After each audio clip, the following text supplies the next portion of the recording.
დილომშვიდობისა დღეს 16 იანვარია 8 საათი და 30 წუთი და ერთსულოვნების ეთერში დილის გადაცემა განთიადი იწყებს თქვენთვის მაუწყებლობას, რომელსაც მომდევნო საათნახევრის განმავლობაში თქვენთვის რუსუდან გეჯაძე წავუწყობთ. წინ ძალიან საინტერესო და მრავალფეროვანი გადაცემა გველოდება, თუმცა სტუმრებზე და თემებზე ცოტა მოგვიანებით მოგახსენებთ. ახლა ერთად ვნახოთ საეკლესიო კალენდარი და გავიგოთ ვისი ხსენიებს დღეს 16 იანვარს საქართველოს მართლმადიდებელი სამოციქულო ავტოკეფალური ეკლესია.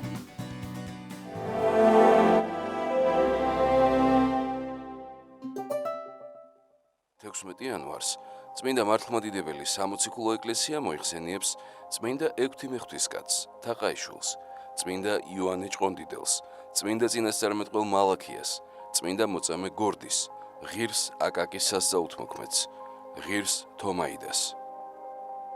დღევანდელი დღის მფარველი წმინდანების ლოცვით და მეოხებით უფალმა დაიცვას და დაიფაროს სრულიად საქართველო. ამინ. დავბრუნდეთ პირდაპირ ეთერში და როგორც უკვე მოისმინეთ, დღეს საქართველოს მართლმადიდებელი სამოციქულო ავტოკეფალური ეკლესია სხვა წმინდანებთან ერთად წმინდა ექვთი მეხუთისკაცსაც მოიხსენიებს. სწორედ მისი უდიდესი ღვაწლისა და თავდადების შესახებ ვისაუბრებთ ჩვენ გადაცემის პირველ ნაწილში მოძღვართან ერთად. სულ რამდენიმე წუთში შემოგვერთდება საბურთალოზე მდებარე სულთმოფენობის ტაძრის ღვთისმსახური დეკანოზი დავით რუხაძე. გადაცემის მეორე ნაწილში კი ჩვენი სტუმარი იქნება დამწრობის ცენტრის ხელმძღვანელი ექიმი გუგა ქაშიბაძე. ჩვენ გასული წლის სტატისტიკას შევაჯამოთ, ასევე მოვისმენთ რჩევებს მოყინვისა და დამწრობის დროს პირველადი სამედიცინო დახმარების შესახებ. საქართველოს გაყალბებული ისტორია და საინფორმაციო ომი, რომელიც წლებია უკვე რაც ჩვენი ქვეყნის წინააღმდეგ მიმდინარეობს. როგორ უნდა მოხდეს საქართველოს რეალური ისტორიის შესახებ არსებული ინფორმაციის მიწოდება ოკუპირებულ რეგიონში მცხოვრები ახალგაზრდებისთვის, თემაზე უფრო ვრცლად ისაუბრებს განათლების სახლის დამფუძნებელი პროფესორი ზაზა ცოტნიაშვილი და 18 იანვარს ჰუმანური პედაგოგიკის პირველი ქართული კონფერენცია გაიმართება ღონისძიების შესახებ. კონფერენციის ორგანიზატორი ამონაშვილის აკადემიის დამფუძნებელი ნინო ამონაშვილი ისაუბრებს. ასეთ იქნება დღევანდელი ჩვენი გადაცემა. ახლა ვნახოთ ამინდის პროგნოზი და მალე მოძღვართან ერთად დაგიბრუნდებით. დაგველოდეთ.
დავბრუნდით პირდაპირ ეთერში.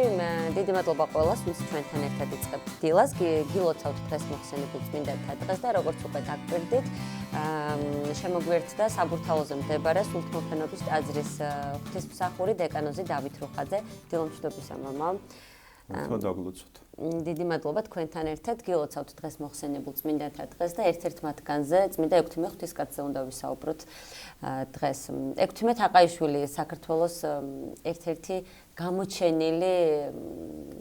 გამოჩენილი პიროვნება, საზოგადო მოღვაწე, ისტორიკოსი, მეცნიერი, ფილოლოგი, უამრავი რამ შეიძლება მის შესახებ ვთქვათ. ეს არის ადამიანი, რომელმაც საქართველოს ძალიან ბევრი დადებითი რამ მოუტანა, განძის მცველი. ვიდრე მის ასე ვთქვათ, მოწამეობრივ ცხოვრებაზე ვისაუბრებდეთ, ცოტა შორიდან დავიწყოთ. ვინ იყო ექვთიმე თაყაიშვილი, როგორ შეძლო მან, რომ გამხდარიყო წმინდა ექვთიმე ღვთისკაცი? ღმერთმა დაგლოცოთ, ეს უდიდესი მნათობი და დიდი მამულიშვილი, რა თქმა უნდა, ჩვენი ერისა. მართლაც ნათელ ვარსკვლავად მიგვიძღვის ყველას ღვთისაკენ. სულახლახან ჩვენ შობავი დღესას სწავლეთ და როგორც მოგვებს მიუძღოდა ვარსკვლავი ბეთლემის ბაგისაკენ, შეიძლება თამამად ვთქვათ, რომ წმინდა ექვთიმე ღვთისკაცი ეს არის ჩვენი ქართველი ერის წინამძღოლი ვარსკვლავი ღვთისაკენ. რა თქმა უნდა, წმინდანებად არიბადებიან და წმინდანობას მიღწევა ჭირდება. უნდა შედგეს ადამიანი წმინდანად და რა თქმა უნდა, ამისათვის მთელი ცხოვრება უნდა განვლოს მან. ადრეული ასაკიდანვე მას ძალიან მძიმე ხვედრი ერგო, თქვენ იცით, ობლობაშია გაზრდილი ფაქტიურად. მამა ადრე გარდაეცვალა და 5 წლის ასაკში მას დედაც გამოეცალა სამწუხაროდ და ფაქტიურად ჩვილობის ასაკიდან ის იზრდება ობლად.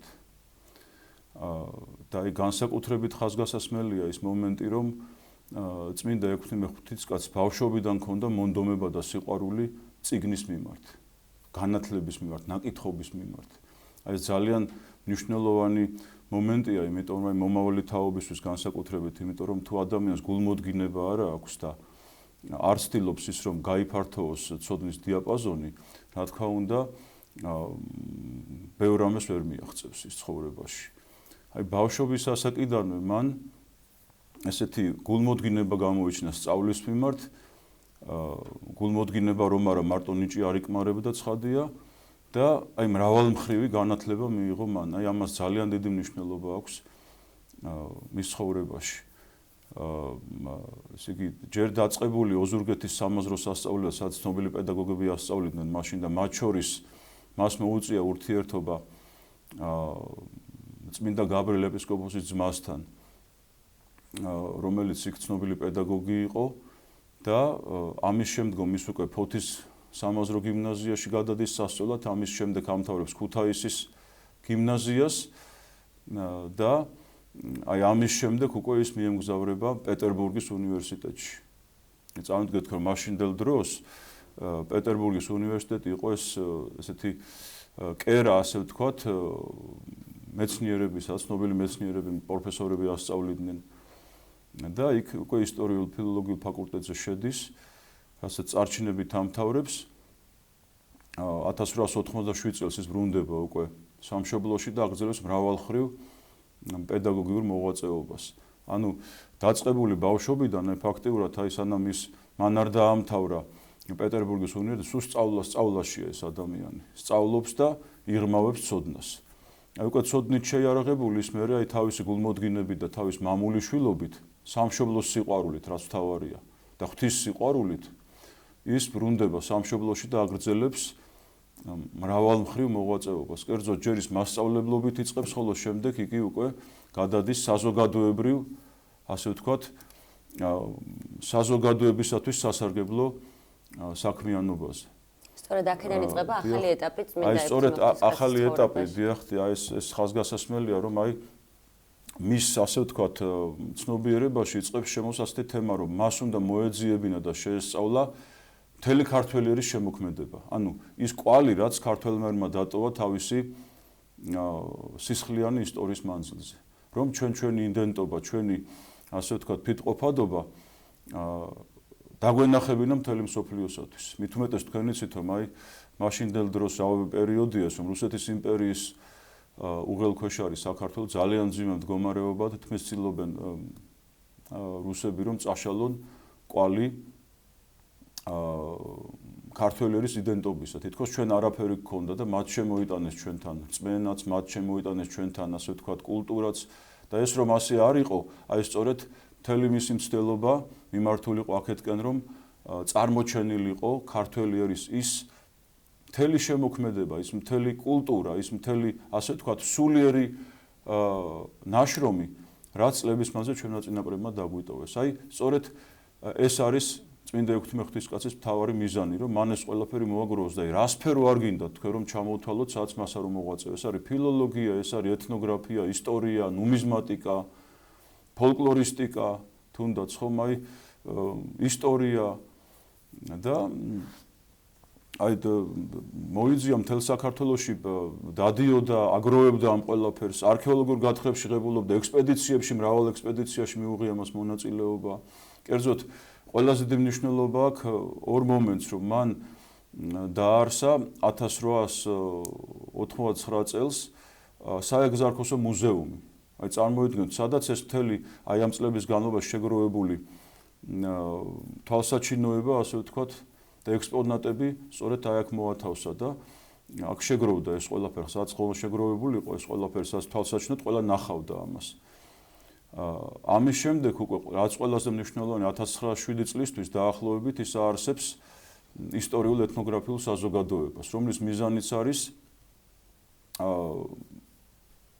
მოიარონ მთელი საქართველო და აი ამ მთელი საქართველოს მასშტაბით შესწავლილი იქნას მთელი ხუროთმოძღვრული ძეგლები, ჩატარდეს არქეოლოგიური გათხრები და მონაპოვარი ეს ყველაფერი შეგროვდეს ესეც სამუზეუმო ექსპონატებად, რომ ყველამ ნახოს ეს, ყველამ გაიგოს ვინ და რას წარმოადგენს ქართველი ერი, ვინ არის და რას წარმოადგენს და ის სწორედ განსაკუთრებით მნიშვნელოვანი იყო მისი ექსპედიცია 1907 წლისთვის დაახლოებით პირველი ექსპედიცია ეს იყო სამხრეთ საქართველოში ტაო-კლარჯეთს, სადაც მან მთელი ტაო-კლარჯეთის ძეგლები აღწერა. მე აქთან წამოვიღე რამდენიმე ტომად გამოვიდა მისი ნაშრომები და აი სწორედ ამ პირველ ტომში ფუნდამენტური ნაშრომია აქ მთელი მისი ამ ჩატარებული ექსპედიციის, აი სადარულია, თან მაშინ მოგესმენთ ტრანსპორტი არ იყო და რაღაც ესეთი გადასაადგილებელი საშუალებები არ იყო ისე როგორც დღეს არის, ხო? ამდენი უნაეულო მას ეს წლები გრძელდებოდა ეს ყველაფერი. კუთხე დადიოდა, არანაირი ხელშეწყობა და ეს ადამიანი არ ფეხით მოიარა ფაქტიურად მთელი საქართველო და აი ჩვენ დაგვიტოვა ესეთი სილამაზე, ესეთი სიყვარული, ასე ვთქვათ, მოდი ესე ვთქვათ. და აი ჩვენ დღეს თუ რაღაცას წარმოვადგენთ, სწორედ ლომის წილი ამაში არის ექვთიმეღვთისკაცის ჩატარებული სამუშაოები.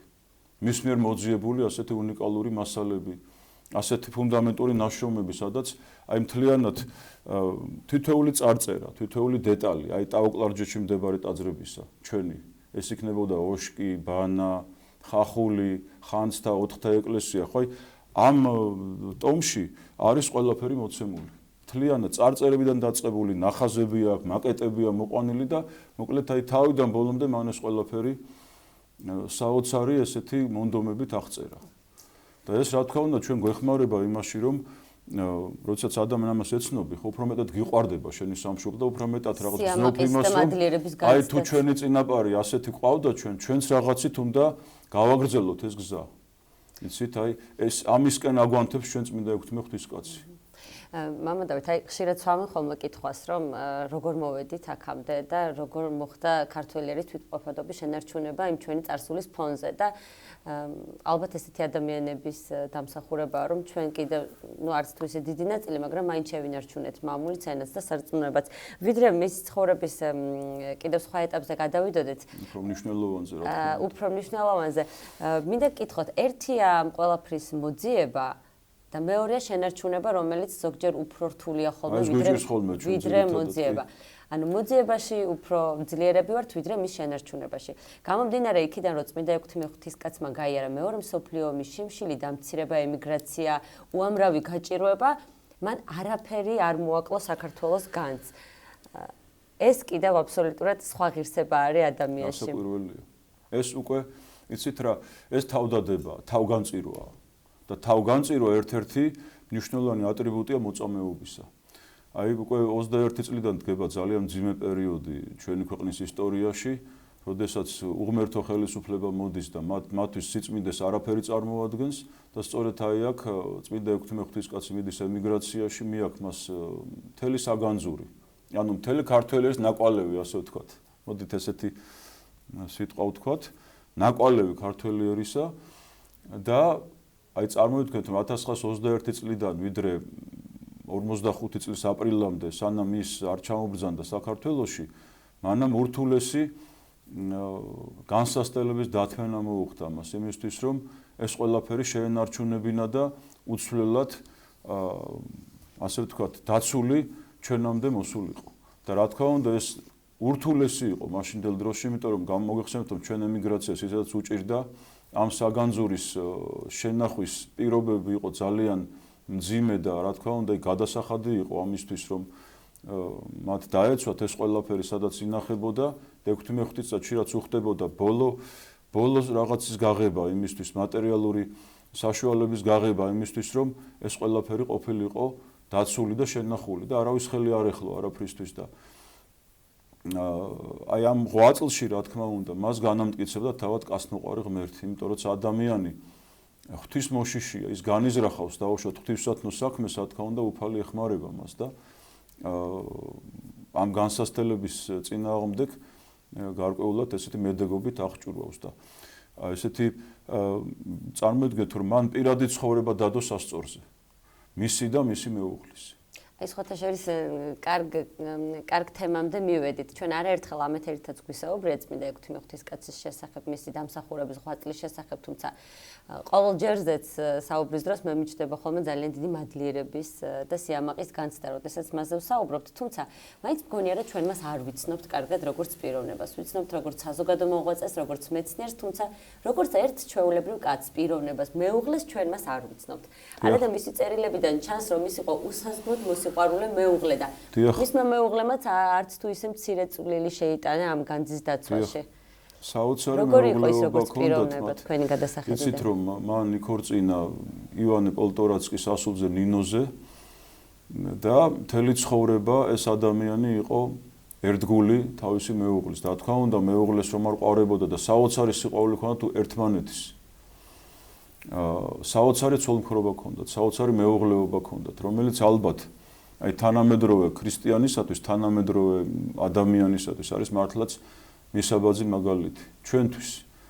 აი ამ დღევანდელი საზოგადოების, სადაც ნუ არაფერს წარმოადგენს თითქოს ერთი შეხედვით ოჯახის დანგრევა, რაღაც უბრალო კინკლაობის მიზეზით შეიძლება ადამიანები ერთმანეთს დაცილდნენ, მაგრამ აქ ამ შემთხვევაში რა სურათს ვხედავთ ჩვენ, რომ ცოლი მიყვება ქმარს ბოლომდე მოკლედ. აი მოწამეობის გზაზე რაც წმინდა ექვთიმე ღვთისკაცმა გაიარა, მისი მეუღლე მის გვერდით იყო ბოლომდე და ერთი წუთითაც არ შეუწუხებია ის რაღაც თავისი მოთხოვნებით, რა თქმა უნდა, ხა ბუნებრივია რომ ის მანდილოსანი იყო და ცხადია რომ მასაც ჭირდებოდა რაღაც ხომ და განსაკუთრებით როდესაც ის ძიმე ავადმყოფი იყო, აი წამლის ფული არ ჰქონდათ მათ რომ თავის მეუღლის წამალი ეყიდა, მაგრამ მას ერთი სიტყვა, ერთი საყვედური არ დასთენია თავის ქმრისათვის, რომ აი შენ ან წამალს არ ყიდულობ ჩემთვის, ან თავშოთ რაღაცას ხო? ადამიანია, ქალია და რაღაც ბუნებრივია მასაც ჭირდება რაღაც ხო მეუღლისგან, მაგრამ ის თავის მეუღლისგან იმხელა სიყვარულს გრძნობდა. აი ეს ხაზგასასმელია განსაკუთრებით რომ მას ეს სიყვარული რომ არ ეგრძნო, პატივისცემა რომ არ ეგრძნო თავის მეუღლისაგან და კაცისგან მოდის, რა თქმა უნდა, ყველაფერი ის ასეთ თავდადებაზე ვერ წავიდოდა და ბუნებრივია ღირსეულ მეუღლეობას ვერ გაუწევდა წმინდა ექვთიმე ღვთისკაცი, იმიტომ რომ ასეთ წმინდანებს გვერდით ჭირდებათ ასევე წმინდა ადამიანი, ხომ?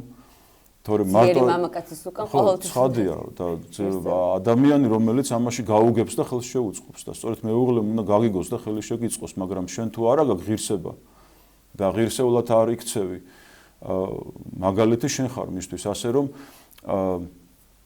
ეს ურთიერთობა მათი ეს არის მართლაც სამაგალითო ჩვენთვის, აი როგორ ბოლომდე დაუდგა თავის მეუღლეს და როგორ ბოლომდე მიყვებოდა მას. აი წადი და გამოყვები, აი ესეთი რაღაცა იყო ეს მათი ურთიერთობა. იმიტომ რომ მან იცოდა რომ აი რასთან იყო ეს დაკავშირებული, მიუხედავად ჩვენ ვიცით რომ რამდენი სასტური იყო მის ირგვლივ, ხომ იქ ინგლისის მუზეუმიდან იყო თხოვნა რომ აი გარკვეული ნაწილი, მცირე ნაწილზე იყო ლაპარაკი. გარკვეული ნაწილი რომ გადაეცა მას ან ინგლისის ან ამერიკის მუზეუმისათვის, ხომ თვითონაც კარგად იქნებოდა და ის საგანძურიც რაც დარჩენილი იყო, იმასაც ისიც გარანტია იქნებოდა იმის დაცვა.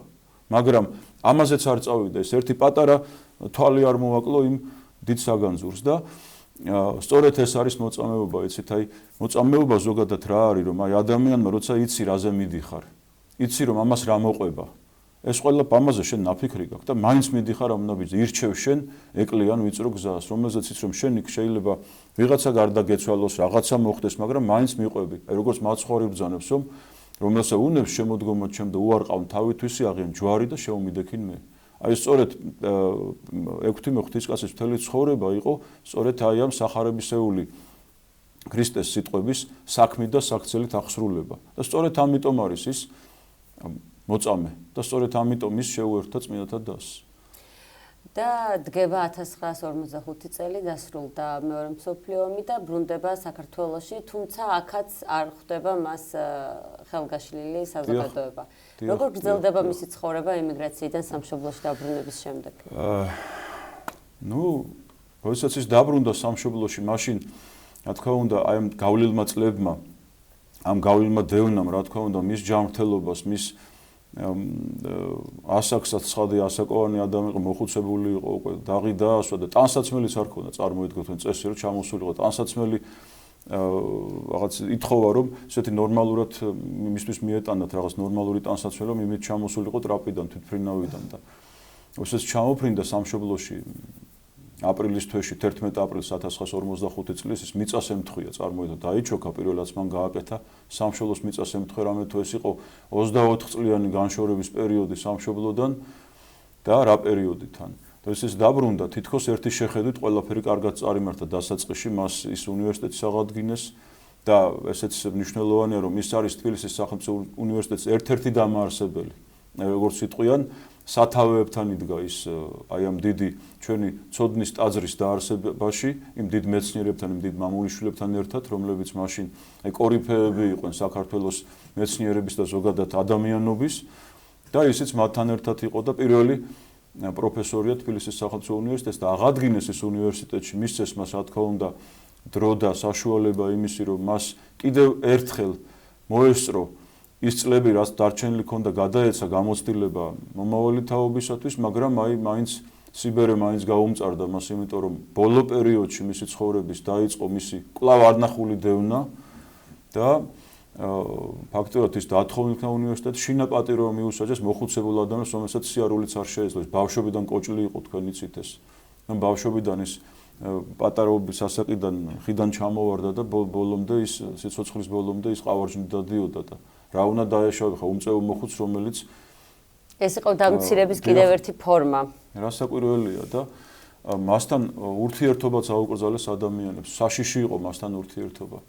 აი ბატონი გიორგი შენგელაია თავის ფილმში 6 თიმეში იხსენებს ასეთ რამეს რომ პატარა ბავშვი ვიყავიო და თუ არ მიწყენს ხა ბატონი გიორგი მოუყვებია ამ ამბავს რომ ბავშვი ვიყავი და ნატო ვაშნაძესთან მატო ვაშნაძე იცით თქვენს სახელოვანი ჩვენი სასიქადულო ადამიანი მსახიობი ერთხელ კარებზე კაკუნი გავიგე დედა ჩემი გავიდაო და დავინახე მოხუცი ადამიანიო რომელიც მოვიდაო ჩვენ დედას რაღაცა უთხრა და წავიდაო და დედა რო შემოbrunდაო მერეო ასეთი რაღაცა თქვაო რომ 6 თაყაიშვილი იყო მოსული და ჩვენ მეგობრობდით ოჯახებიო და მითხრაო რომ მაინც მოერიდეთ ჩემთან ურთიერთობას იმიტომ რომ აი ესე ჩემზეო თვალთვალია დაწესებულიო და მოკლედ გააფრთხილა ის ოჯახი რომ მას არ შექმნოდათ პრობლემები წარმოვიდგინეთ თქვენ აი ესეთი სულგრძელი ადამიანი იყო სხვებს უფრთხილდებოდა ის არა მარტო საკუთარ თავს სხვებზეც ფიქრობდა რომ აი მათ მის გამო საფრთხე არ შექმნოდათ უცნაური იყო მისი დაკრძალვის დღეც და დიახ აი როდესაც ის გარდაიცვალა მას ესე თქვა 1953 წლის თებერვალში მოხდა თითქმის 90 წლის იყო ეს ადამიანი 90 წლის ასაკში და ძალიან მცირე რაოდენობის პროცესია მიაცილებდა მას ამ საშინელი დევნის გამო და აი თვითონ ნაკაკი შანიძე იყო ამ პროცესის ხელმძღვანელი ეს აღსანიშნავია და ბატონმა აკაკი სხვათა შორის ძალიან ვაშკაცურად რასაც ესეთი მილიციამ შეუშალა ხელი და უთხრა რომ უნივერსიტეტის ეზოში არ დაასვენოთ და პირდაპირ დაკრძალეთო მაინც ესე იგი უნივერსიტეტის ეზოში გაჩერდა პროცესია და მაინც იქ რამდენიმე ადამიანის სიტყვითაც გამოვიდა დასამშვიდობელი სიტყვით და შემდგომ ის დაიკრძალა ვერის სასაფლაოზე და ამის შემდეგ უკვე მოგვიანებით 10 წელიწადში ის გადაასვენეს დედობის პანთეონში და როდესაც ესეთი სასახლე ამოიღეს მიწიდან თითქმის სასახლეც შენარჩუნებული იყო. ეს კიდევ ერთი ნიშანია ამ დიდი ადამიანის წმინდანობის.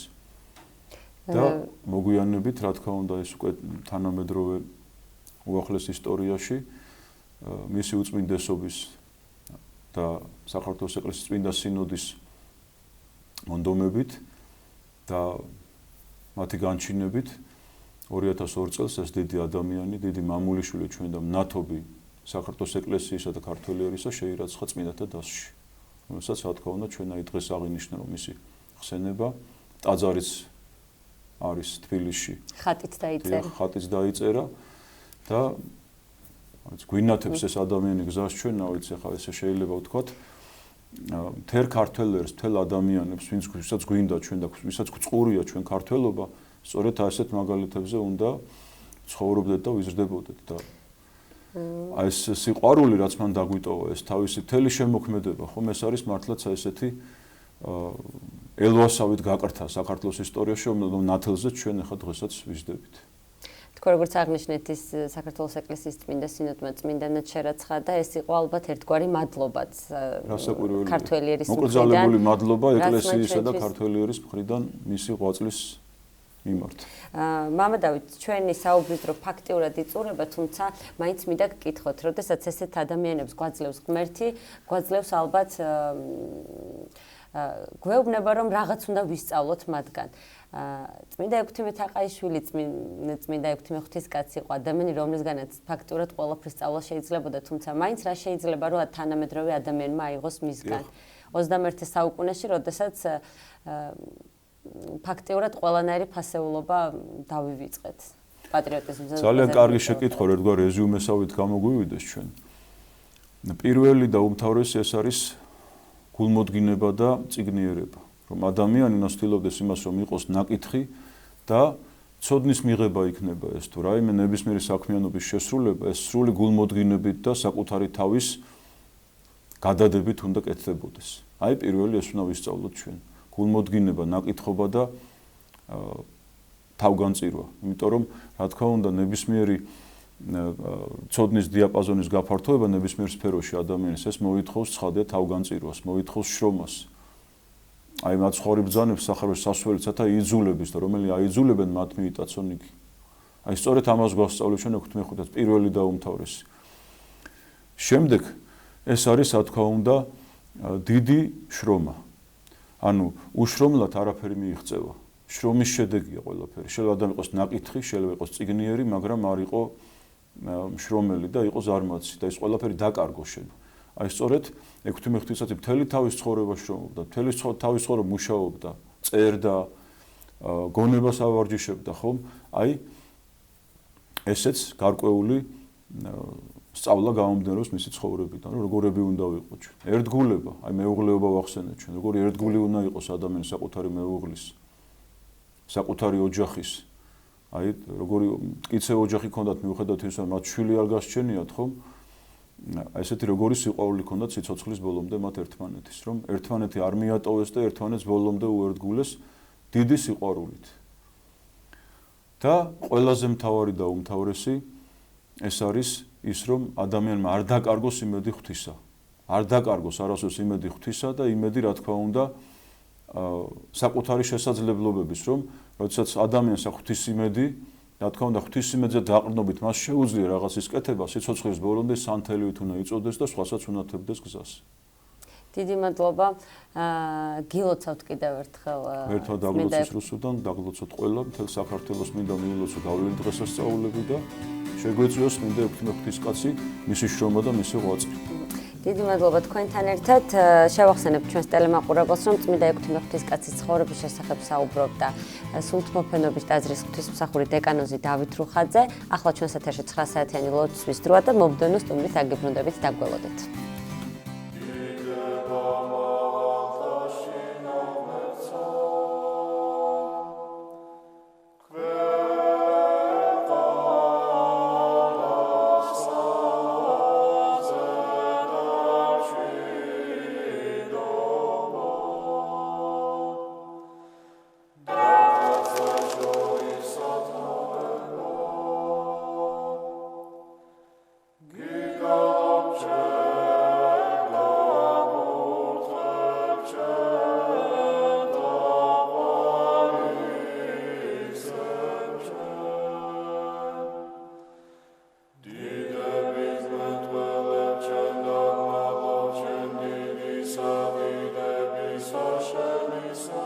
მამაო ჩვენო, რომელი ხარ ცათაშინა, წმინდა იყავნ სახელი შენი, მოვედინ სუფევა შენი, იყავნ ნება შენი, ვით არცა ცათაშინა, ეგრეცა ქვეყანასა ზედა, პური ჩვენი არსობისა, მომეც ჩვენ დღეს და მომიტევენ ჩვენ თანანადებნი ჩვენი, ვით არცა ჩვენ მიუტევებთ თანამდებთა მათ ჩვენთა, და ნუ შემიყანებ ჩვენ განსაცდელსა, არამედ მიხსნენ ჩვენ ბოროტისაგან.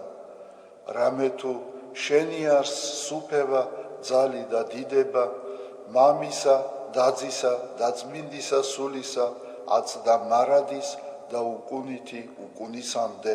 ამინ.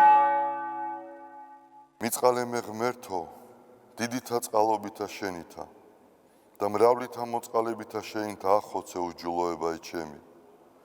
უფროს განბანე მე უჯულოებისა ჩემისაგან და ცოდვათა ჩემთაგან გამწმინდე მე. რამე თუ უჯულოებაი ჩემი მე უწყი და ცოდვაი ჩემი წინაშე ჩემსა არს მარადის. შენ მხოლოსა შეგწოდე და ბოროტი შენ წინაშე ვყავ, რათა განმართლე სიტყვათაგან შენთა და ზლოს ჯასა შენსა.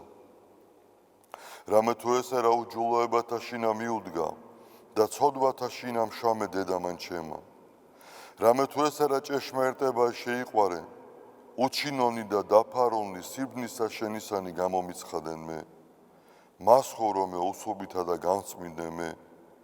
განბანო მე და უფროს თოვლისა განსპეტაკნე, მასმინო მე გალობაი და სიხარული და იხარებნე ძვალნი დამდაბლებულნი. გარე მიაქციე პირი შენი ცოდვათა ჩემთაგან და ყოველი უჯულოებაი ჩემი ახოცე.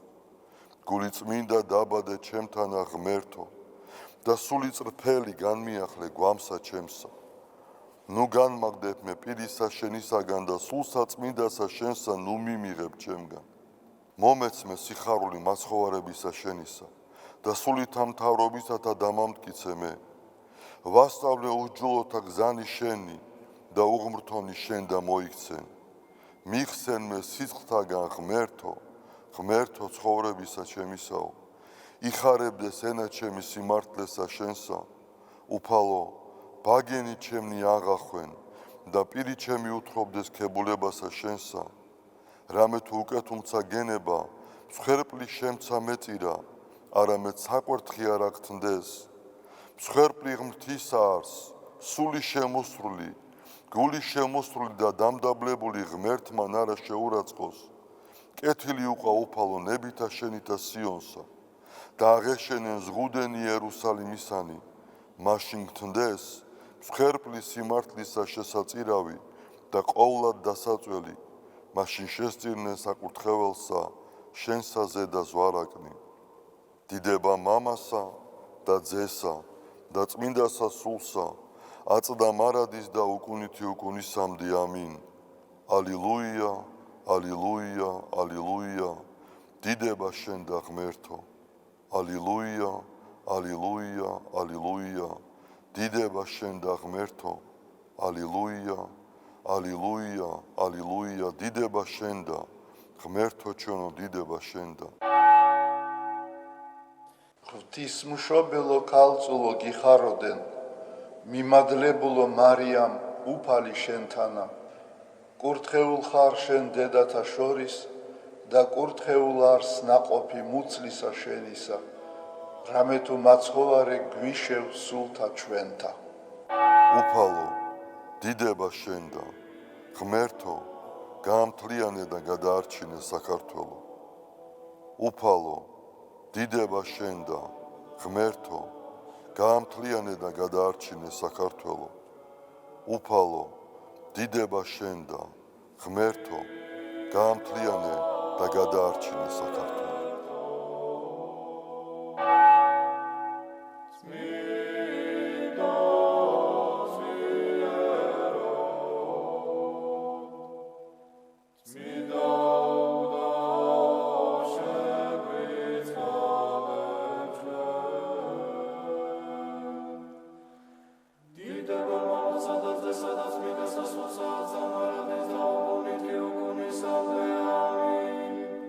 Sweet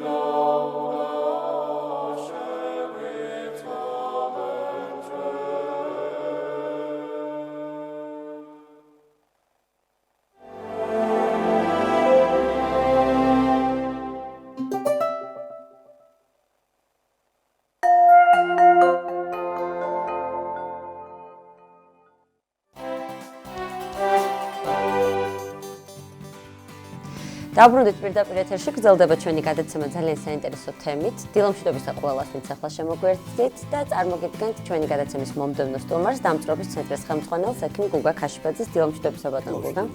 დიდი მადლობა, რომ მობრძანდით ჩვენთან. ბევრი კითხვა გვაქვს დაგროვილი, რომლის პასუხსაც ვიმედოვნებთ, რომ თქვენგან მოვისმენთ, თუმცა დავიწყოთ სტატისტიკით, გასული წლის სტატისტიკით, მიუხედავად ამდენი წლის გაფრთხილებისა, რა მდგომარეობაა საქართველოში. უკვე ტრადიციად გადაიქცა, რომ წლიდან წლამდე მზარდია სტატისტიკა, რაც შეეხება წინა საახალწლო პერიოდში და ახალ წლის პერიოდში სხვა ასაფეთქებლებს, მაშხალებს, ფეერვერკებს, სამწუხაროდ მზარდია სტატისტიკა, აქედან 75% მძიმე შემთხვევისა მოდის ბავშვებზე, 90% მოზრდილებზე. ამ წუთასაც გვიწევს ბავშვი 6 წლის გუშინ გადმოიყვანეს ქუთაისიდან სახის საკმაოდ სერიოზული დაზიანება აქვს და ორივე მტევნის, ორივე თვალის რქოვანა აქვს დაზიანებული. დავიწყოთ იქიდან, რომ ეს არის ტრავმები, რომლის თავიდან აცილება თავისუფლად შეიძლება. ეს არ არის უბედური შემთხვევა, ეს არის სუფთა გაუფრთხილება. ეს ბავშვებისთვის არ უნდა იყოს ხელმისაწვდომი. ხარ როგორც ვთქვათ, გატენილი ცეცხლსა იარაღს არ დაუდევთ ბავშვს ათამაშოთ, ასევე ვთქვათ, ამ შუშხონა და მაშხალას არასწორი გამოყენების შემთხვევაში არანაკლებ ზიანის მიყენება შეუძლია. ვიტყვი იმას და შეიძლება კატეგორიულიც კი იყოს ჩემთვის, იმიტომ რომ ხა სადამდე შეიძლება ესე გრძელდებოდეს, ეს არ არის სათამაშო და ეს არ არის გასართობი. კი შეიძლება ძალიან ლამაზ ბრჭყვიალა ქაღალდში იყოს გახოვული და ვარსკვლავები ეხატოს, მაგრამ ეს გასართობი არ არის, იმიტომ რომ არასწორი გამოყენების შემთხვევაში ის ფეერვერკი, როგორც თქვა, შეიძლება ძალიან იაფი ღირდეს, ძალიან უსაფრთხოდ გამოიყურებოდეს. ვთქვათ, დახურულ მუჩში მისი აფეთქება, საკმაოდ სერიოზულ ზიანს იწვევს, არა მარტო ვთქვათ დამწრობით, არამედ სხვა ნახეთქიჭილობები, ექსკორიაციები, თვით მტევნის თითების ამპუტაციაც კი. აღარავაფერს აღარ ვამბობ სახის დაზიანებებზე და თვალის დაზიანებებზე და ინვალიდიზაციაზე. ეს არის ჩვენი სამწუხარო სტატისტიკა, მაგრამ ეს არის მარტო დამწრობის სტატისტიკა, ბუნებრივია ამ პერიოდში სხვა კლინიკები განსაკუთრებულ რეჟიმში გადადიან მუშაობისას, თვალის კლინიკები იქნება, ტრავმატოლოგიური ცენტრი იქნება, იმიტომ რომ კიდევ ერთხელ ვიმეორებ, არა მარტო თქვა დამწრობა ახასიათებს ესეთ ტრავმას, არამედ თქვა სხვა მოტეხილობები, თითების ამპუტაცია, ჭრილობები და თვალის დაზიანებები და ასე შემდეგ. სამწუხაროა, რომ მიუხედავად ამდენი გაფრთხილებისა, მაინც ვერ გავიგეთ და ჩვენ შვილებს ვაწვდეთ. ისედაც ნებისმიერ დღესასწაული არის დაკავშირებული ტრავმიანობასთან. ეს არ არის მარტო თქვა ახალი წელი.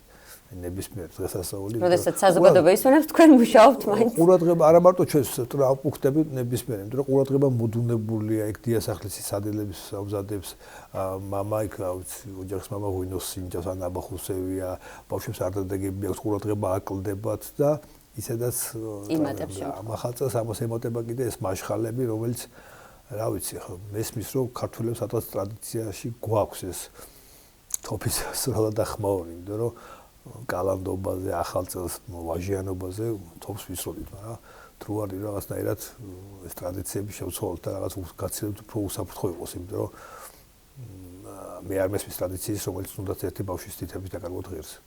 და ხშირ შემთხვევაში ხდება ხოლმე ისე, რომ სიცოცხლის დასრულებითაც მთავრდება ხოლმე. ესეთ სამწუხარო ეგეთი შემთხვევა საბედნიეროდ ეგეთი შემთხვევა არ გქონია.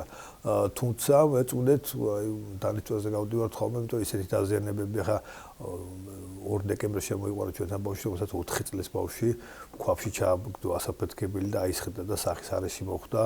ბუნებრივია, ხა მას არც იცის როგორ უნდა იხმაროს ეს ასაფეთქებელი, ხა უყურა იქ მშობელს ან უფროსებმა მშვილს. ოღონდ ეს შევთანხმდით ამაზე, რომ ეს ბავშვებისთვის ხელმისაწვდომი არ უნდა იყოს. შარშან კანონმდებლობაში ქალბატონი მარიამ ჯასის ინიციატივით პარლამენტმა დაამტკიცა ის, რომ სასკოლო ასაკის ბავშვებისათვის გაყიდვა არის აკრძალული, ანუ კანონით ისჯება. თუმცა მე დავიწყო უფლებას ეჭვმეპარებოდეს, რომ ეს კანონი ისე მუშაობდეს, როგორც გვინდა, იმიტომ რომ ნებისმიერ კუთხეში შეიძლება ეს ასაფეთქებელი და პეტარდის ყიდვა. ეს არის თითქოს არაფერი არ იყიდება ესეთი, როცა თქვა კანონმდებლობაში ერთი ტყვის გილზა შეიძლება ციხეში გაუშვან ადამიანი, ხო? იქ თქვა გაცილებით უფრო სერიოზული ხალხა 300 მეტრის სიმაღლეზე რო ადის პეტარდა, ხო? მეწუნეთ გაცილებით უფრო საშიშია იმის ხელზე მოხდრა.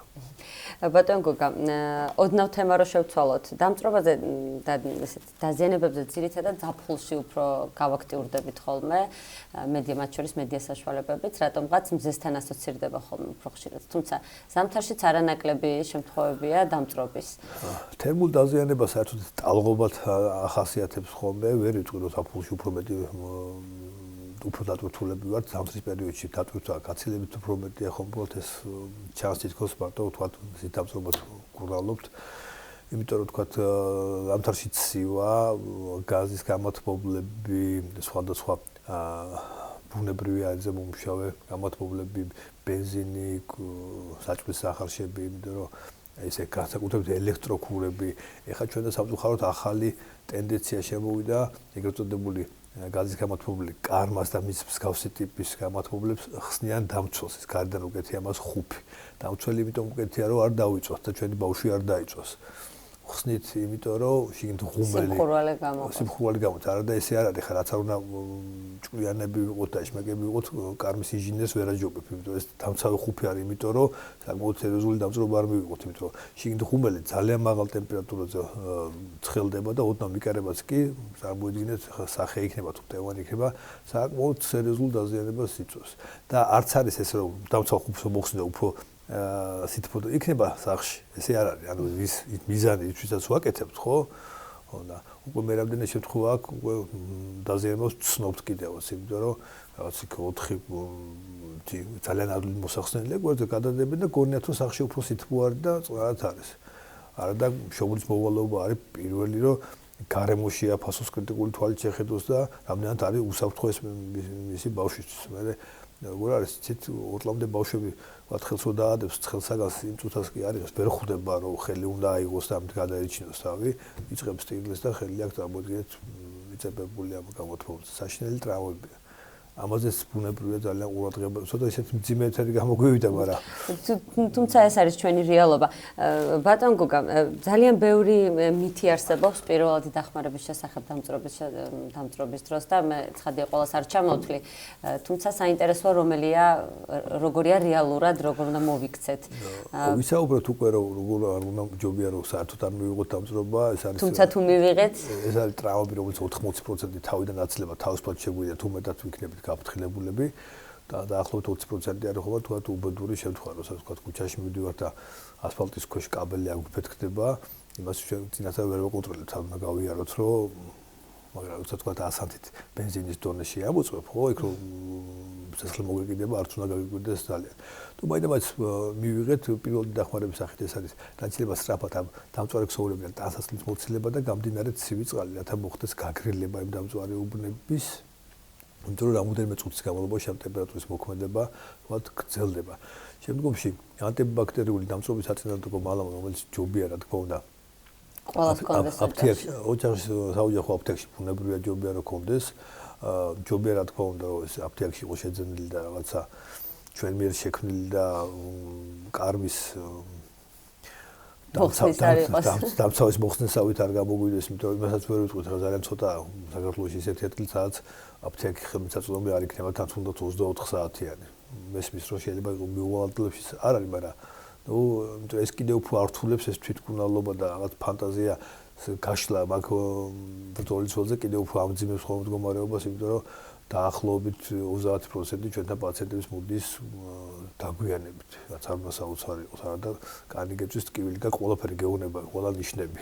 გეუბნება იმას, რომ კლინიკაში უნდა მოხვიდე, მაგრამ კარტოფილი და მაწონი ჯობია მაინც ახსნედები. ხო, იმიტომ რომ მეზობლის ბებია ესე დაიბარა, რომ დაიწვევით რაღაცა უნდა და ხშირ შემთხვევაში ეს კიდევ უფრო ამძაფრებს ხოლმე მდგომარეობას, მაგალითად საჭმელის სუდის დაყრა არაფერთან შეიძლება რომ ქიმიურ დამწრობას იწვევს, უფრო აღრმავებს დაზიანებას, საჭმელის ზეთის გადასხმა და აღარ ვიტყვი ხა შარდის ხმარებაზე და სხვა რომელიც ჯერ კიდევ ვერ ამოიღო ხმარებიდან გართულმაიბ საიდან შემოდის ეს ტრადიციები ანუ როგორც მივხვდით ესე იგი პირველად როგორც კი მოხდება დამწრობა აუცილებელია ტანსაცმლის გახდა და შემდეგ ცივი გამდინარე წყალი რამოდენიმე წუთის განმავლობაში რათა გავაგრილოთ ეს უბანი.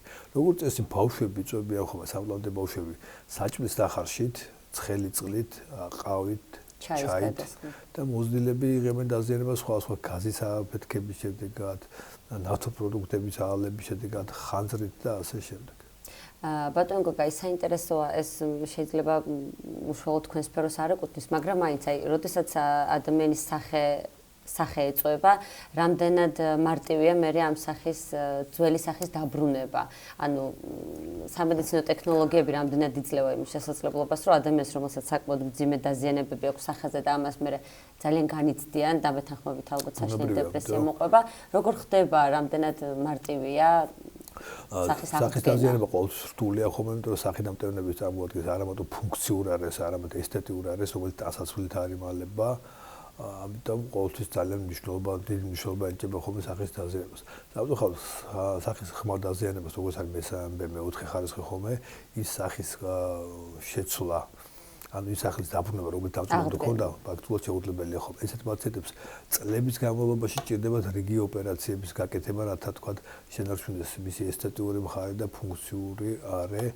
ამ შემთხვევაში ხდება ხოლმე კანის და სხვა ქსოვილების სახის მიდამოში გადანერგვა, ოპერაციების დაგეგმვა და ასე შემდეგ, იმიტომ რომ დამწრობა სამწუხაროდ წამების განმავლობაში ხებულობს და მის წინააღმდეგ ბრძოლას სჭირდება წლები დაუვალავი შრომისა, როგორც ექიმის, ასევე პაციენტის.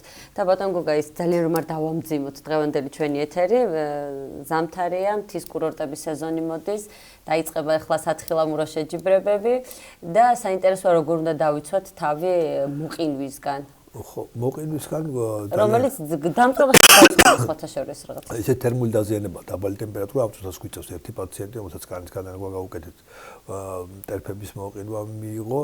აქაც ძალიან ელემენტარული არის წესები, ხარ ყველას გონი რომ აუცილებელია დაბალი ტემპერატურა იყოს, რომ მოყინვა მივიღოთ +4 გრადუსზეც, როცა თქვა მაღალი ტენიანობა არის ალბათობა, რომ მოყინვა თბილისიც კი მოუყინიათ ხოლმე. ანუ +4 გრადუსზე შეიძლება რომ მოყინვა მივიღოთ. 4 გრადუსზე კი შეიძლება. ესე იგი მთავარი არის რა, რომ ფეხი უნდა კონდეს თბილად, ან იყინება ტრანზიტული ნაწილები, ეს არის მტევნები და ტერფები. ბევრს გონია რომ 64 წინდაში ჩაიცვას, ფეხსაცმელს მოიჭერს და ამით დაიცავს მოყინვისაგან. ზუსტად ის ჰაერის ბალიში, რომელიც ჩვენ წინდაშისა და ფეხსაცმელს შორის არის, ის გვათმოს, ანუ ის არის ჰაერის სითბოს ცუდი გამტარი. ამიტომ ვთქვათ, ჯობია ხოლმე ოდნავ დიდი კონდეს ფეხსაცმელი, ან სრულად, ვიდრე ვთქვათ ოდნავ გვიჭერდეს, იმიტომ რომ მოჭერილი ფეხსაცმელი ამ დროს სისხლის მოქცევა ისეაც რთულდება, სითბოს გაცემა მატულობს და ადვილად ვიყინებთ.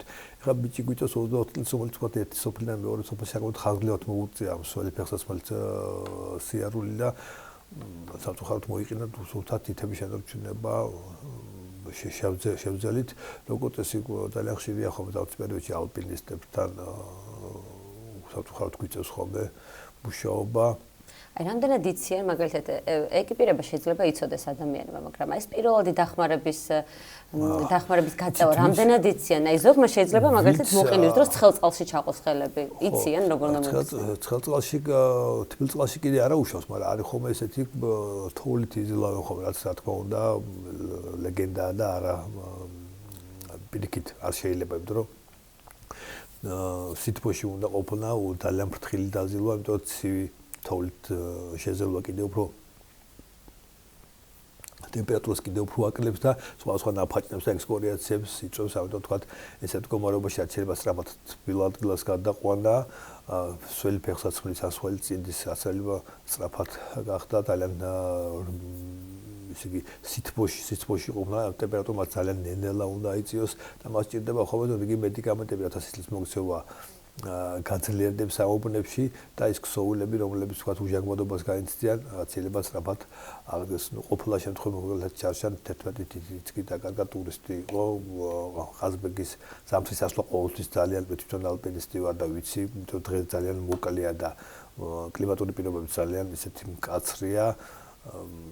თუმცა ძალიან ლამაზი სპორტია, ძალიან მაგარი სპორტია, მაგრამ 100 თვალი და 100 ყური. და ალბათ უნდა იცოდნენ როგორ არა ეს ალპინისტებმა მონადირეებმა ვინც ხშირად უწევს სიცივეში სიარული მათ ყველაფერი ზეპირად ჩემზე კარგად იციან. უბრალოდ არის ხოლმე ესეთი სიტუაცია, როცა თქვათ გამოუცდელი ადამიანი მოხვდება სიცივეში დალევს სასმელს და სასმელი არ შეიძლება, იმიტომ რომ სიზაგოს აფართოვებს და გადაციება უფრო სწრაფად ხდება. პირიქით თქვათ გადაციებულს თუ ნახო პირველი დახმარების სახით არის თქვათ ოდნავ ალკოჰოლის მიცემა, ხა მაგალითად ზღვაში მოყოლილ სემბერნარებს ვისკის ის აქვს ხომ გასრები ჩამოკიდებული და პირველი დახმარების დროს რამოდენიმე ყლუპი ალკოჰოლური სასმელი პირიქით საკურნალოც არის და არა თქვა დაულევ არ ახს და გავთმები ხამას თბილად გავატარებ ეს რაღაცნაირად პირიქით. ხო, ესე არ გაიგონ ახლა და მთვრალები არ გავიდნენ მე თვალში ჩვენი თანამოქალაქეები. ბატონ გუგა, ზამთარში ძალიან გვიყვარს ხოლმე გამუჯვა მით უმეტეს მთის კურორტებზე და რატომღაც რადგან ზამთარია და ზაფხული არ არის და მზე ისე არ აცხუნებს, მზის დამცავს არ ვისმევთ ხოლმე და ჩამოვდივართ იქიდან მე ძალიან ცუდ მდგომარეობაში. ასევე ბავშვებისთვის რამდენად აუცილებელია დამცავი კრემის წასმა დამწრობის თავიდან ასაცილებლად. აუცილებელია, იმიტომ რომ ზაფხულის კურორტებზე მზე არა მარტო პირდაპირ მოქმედებს, თოვლი ნებისმიერი სხეული მზის სხეულებს ირეკლავს, განსაკუთრებულად კარგად ირეკლავს ეს თოვლი. მაგალითად, გაზაფხულ და გუდაურში, ალპურ ზონაში ისეთი დამწრობა შეიძლება მიიღოთ საკმაოდ სერიოზული.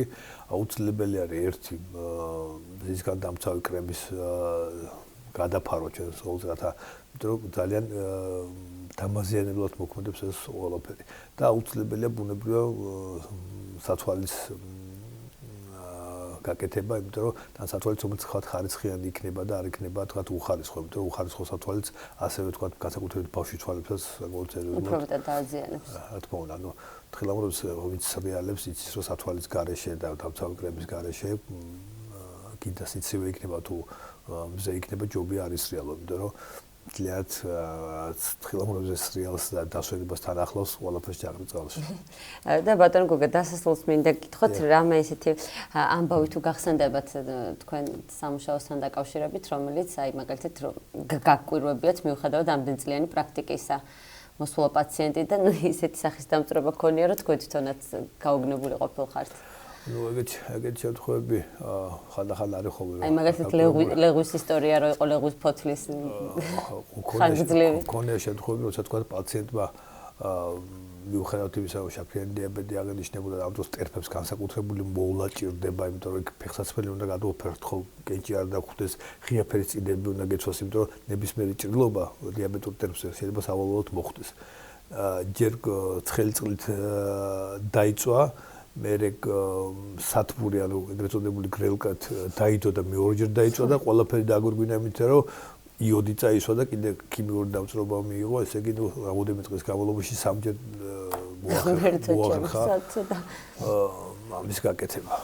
საინტერესოა თავად თქვენ თუ მიგიღეთ ოდესმე დამწრობა. მხიარული თემა არ იყო, მაგრამ მეც დამწრობა ვარ თაში მიუხედავად იმისა, კრებიც მეცოდა ბადეთ, ნიღაბიც მეკეთა თვალზე დამწრობა მივიღე, პატეს გაუკვირდა კიდევაც შენ რა გადაგემართა, იმიტომ რომ ყველას გონია რომ ახლა დამწრობის ცენტრში მუშაობ, ცეცხლი არ მეკარება და დავთი არ მეკარება. ანუ ცეცხლი ყველას ეკარება, მთავარია იყოს ადამიანი ყურადღებით. და ბოლოსკენ მინდა გკითხოთ რჩევა რომ მივცეთ მშობლებს, რომელთა შვილებიც ეხლა აპირებენ დაუშვათ სამთო სათხილამურო სპორტში ჩაბმას. ყველაზე მნიშვნელოვანი რა არის სანამ ისინი ამ სპორტში ჩაებმებიან, გარდა დაუშვათ დამცავი კრემისა და მზისგან არიდებისა, რა შეიძლება კიდე ადამიანმა გააკეთოს ისეთი, რომ მოყინვისგან და დამწრობისგან თავი აიცილოს. ნუ როცა ვქოთ განსაკუთრებით გაზაფხულის მზეზე არის საუბარი, ვთქვათ დამცავი კრემი უნდა ესვას და მას ერთხელ დილას წასვლა ბუნებრივი არ ყოფნის დღეში რამოდენიმეჯერ არის 2 საათის მერე განსაკუთრებით ვთქვათ საჭიროებს თავიდან გადაფარვას. ერთი ჯობია ეკიპირება იყოს ეს არ იყოს ძალიან შემოჭერილი, კიდე ერთხელ მეორე დამოწი ძალიან შემოჭერილი ადვილად კარგავს ტემპერატურას, განსაკუთრებით ვთქვათ ქარიან ამინჩი, აუცილებლად ბავშვმა უნდა ისრიალოს სათვალით, ხელთათმანებზე აღარ აქვს საუბარი. და მოყინვის დროსაც ხელთათმანი ისეთი რაღაცა გინდა არ გინდა ისრიალებს ყველა მისის რომ გეკარგება. შეიძლება ეს გადაგიდან საბაგეროდან გადაგივარდეს და ასე შემდეგ ჯობია რამოდენიმე წვლილი გავატაროთ დასასვენებლად და კიდევ ერთხელ ვამბობ რომ ხანგრძლივად დაბალ ტემპერატურაზე თქვათ რაღაც ყოფნა ძალიან სახიფათოა ჩვენი ტერფებისათვის, იმიტომ რომ სველი ფეხსაცმელი და სველი წინდით და რამოდენიმე საათში შეიძლება საკმაოდ სერიოზული მოყინვა მივიღოთ. და ჯობია ამ დროს თოვლით ასრესვის მაგრად თბილადგილას გადავიყვანოთ, ხო? დიდი მადლობა. ჩვენი სტუმარი იყო დამწრობის ცენტრის ხელმძღვანელი ექიმი გუგა ქაშებაძე. საინტერესო რჩევები მივიღეთ და იმედია გავითვალისწინებთ ვიდრე სამთო სათხილამურო კურორტებზე წავალთ. ახლა ჩვენს ეთერში მცირე ვიდეო რგოლის დროა და შემდეგ მომდევნო სტუმრით აგიბრუნდებით, დაგველოდეთ.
დავბრუნდით პირდაპირ ეთერში, ძალიან საინტერესო თემით განვაგრძობთ საუბარს, შემოგვიერთდა განათლების სახლის დამფუძნებელი პროფესორი ზაზა ცოტნიაშვილი. მოგესალმებით, მივესალმებით თქვენს მაყურებელს, დიდი მადლობა მოწვევისთვის. საუბარი მინდა დავიწყო პუტინის განცხადებით, რომელმაც ისე შემაშფოთა, რომ საუბარიც მიჭირს.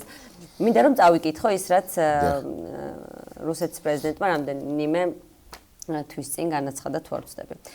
ესე იგი, ოსთა დამოუკიდებელი სახელმწიფო რუსეთის იმპერიის შემადგენლობაში 1774 წელს შევიდა, მოგვიანებით ოსეთის სამხრეთი ნაწილი თბილისის გუბერნიის შემადგენელი გახდა. 1919 წლებში კი ოკუპანტი ქართული ჯარები ოსეთში სასტიკად იქცეოდნენ არც, რაც არსობრივად იგივეა, რაც გენოციდი.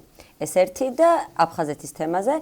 აფხაზეთი 1810 წელს შევიდა რუსეთის იმპერიის შემადგენლობაში როგორც დამოუკიდებელი სახელმწიფო. პირველი მსოფლიო ომის შემდეგ კი საქართველოს სცადა მისი გადაყლაპვა და 1918 წელს მოახდინა მისი ოკუპაცია. ის ვინც ინფორმაციას ფლობს ასევე ძალაუფლებასაც როგორც ამბობენ და როგორ შეაფასებთ პუტინის განცხადებას? პირველ რიგში კიდევ ერთხელ მადლობა თქვენს ტელევიზიას. მე ვფიქრობ, რომ ეს არის სწორედ ეროვნული პოზიცია, როდესაც დიდ დროს უთმობთ ჩვენი ისტორიის გაყალბების პრობლემებს. დღევანდელ ვითარებაში, რომელ ვითარებაშიც, ასე ვთქვათ, ჩვენ გვიწევს ცხოვრება, საქმიანობა, ჩვენ ვართ როგორ ვთქვათ, ესე იგი, ვრცელი ისტორიის რაღაცა პატარა ნაწილი. მაგრამ ჩვენი მოვალეობაა სწორედ რომ მაქსიმალურად დავიცვათ ჩვენი ისტორია, მაქსიმალურად დავიცვათ ჩვენი რეალური ფაქტები, რომელსაც გვიყალბებენ იმის გამო, რომ მეზობელ მძლავრ სახელმწიფოს ჰქონდეს თავისი მძლავრი პოზიციები საერთაშორისო სარბიელზე.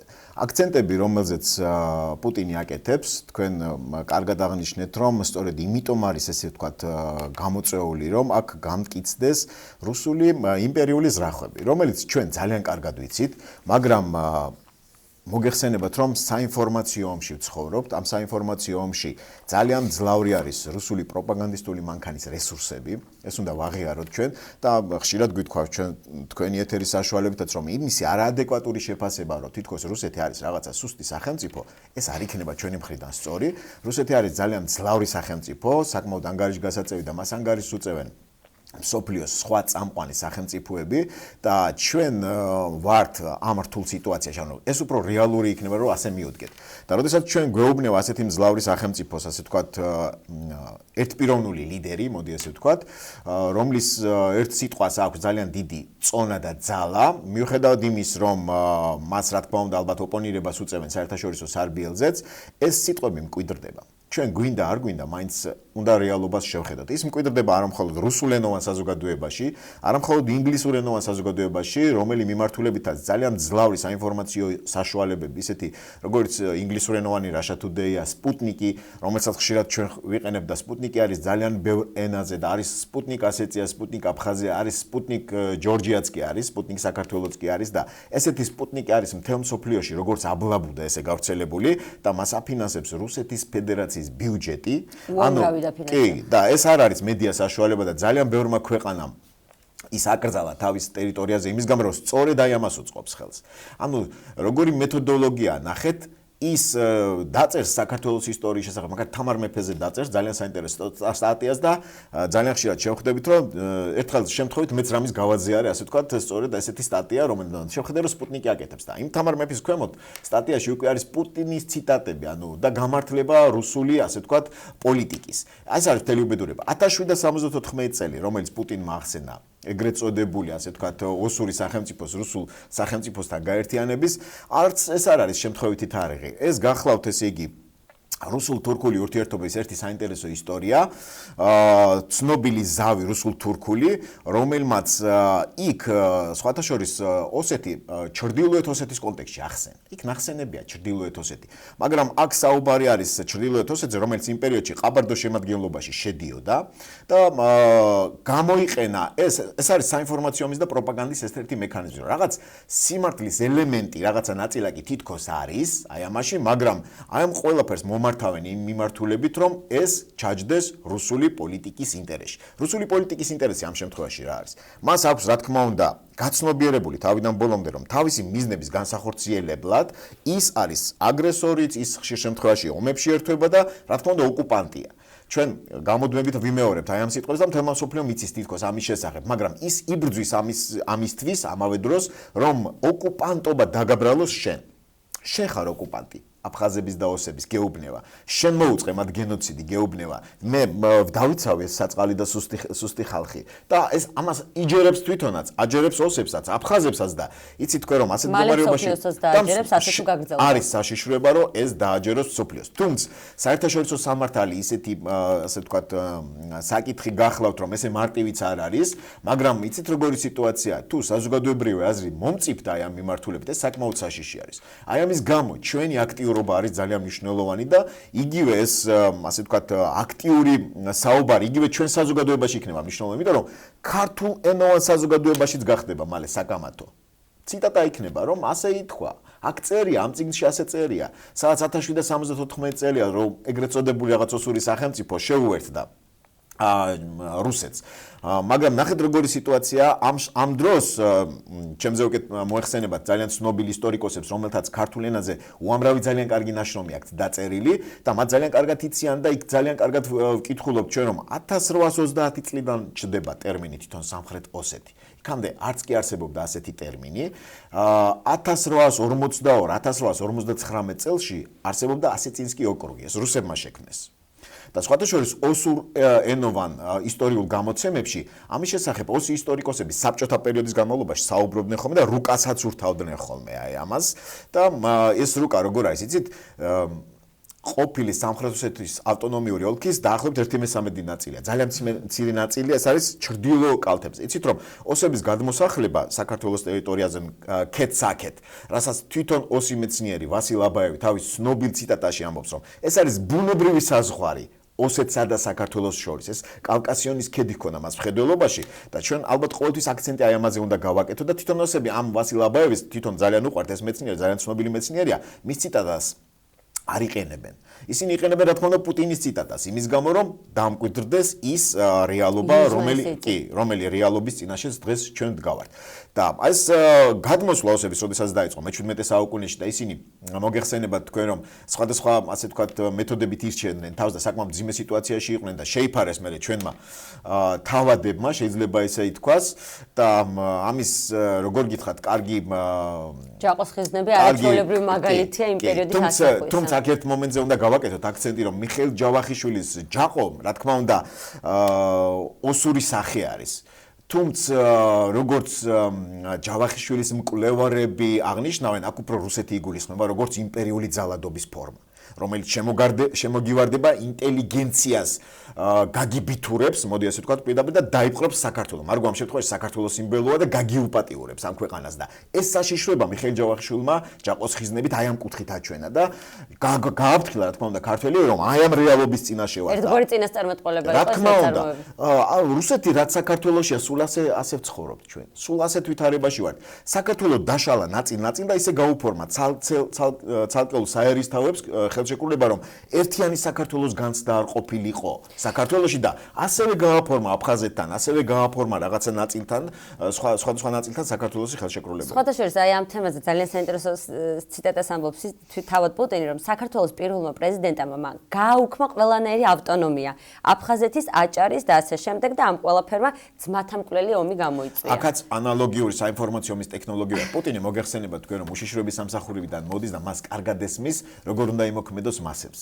ის ამ საკითხის პროფესიონალია და თუ ჩვენ გაუქმებაზე, ასე ვთქვათ, გავაკეთებთ აქცენტს, აქ ერთადერთი ფაქტი არსებობს, ეს არის სამხრეთ ოსეთის ავტონომიური ოლქის გაუქმება, რომელიც ზვიად გამსახურდიას პერიოდში უზენაესმა საბჭომ გააუქმა და ეს იყო პასუხი, ასე ვთქვათ, ოსების მხრიდან შეუპოვარი პოზიციისა.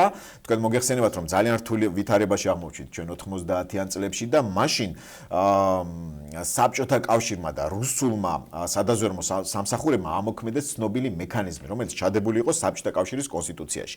ანუ კონსტიტუცია საბჭოთა კავშირის, რომელიც უკვე დაიშალა, ამბობდა ეგეთ რაღაცას, რომ იდეაში ეს ავტონომიური ერთეულები ხო სწორედ მაგიტო შეიქმნა საბჭოთა კავშირის დროს, არანაირი 1774 წელი, 1922 წელს შეიქმნა ავტონომიური ოლქი, წარმოიდგინეთ და ამის მერე 1924 წელს შეიქმნა ჩრდილოეთ ოსეთის ავტონომიური რესპუბლიკა, ჯერ ეს არის შექმნილი.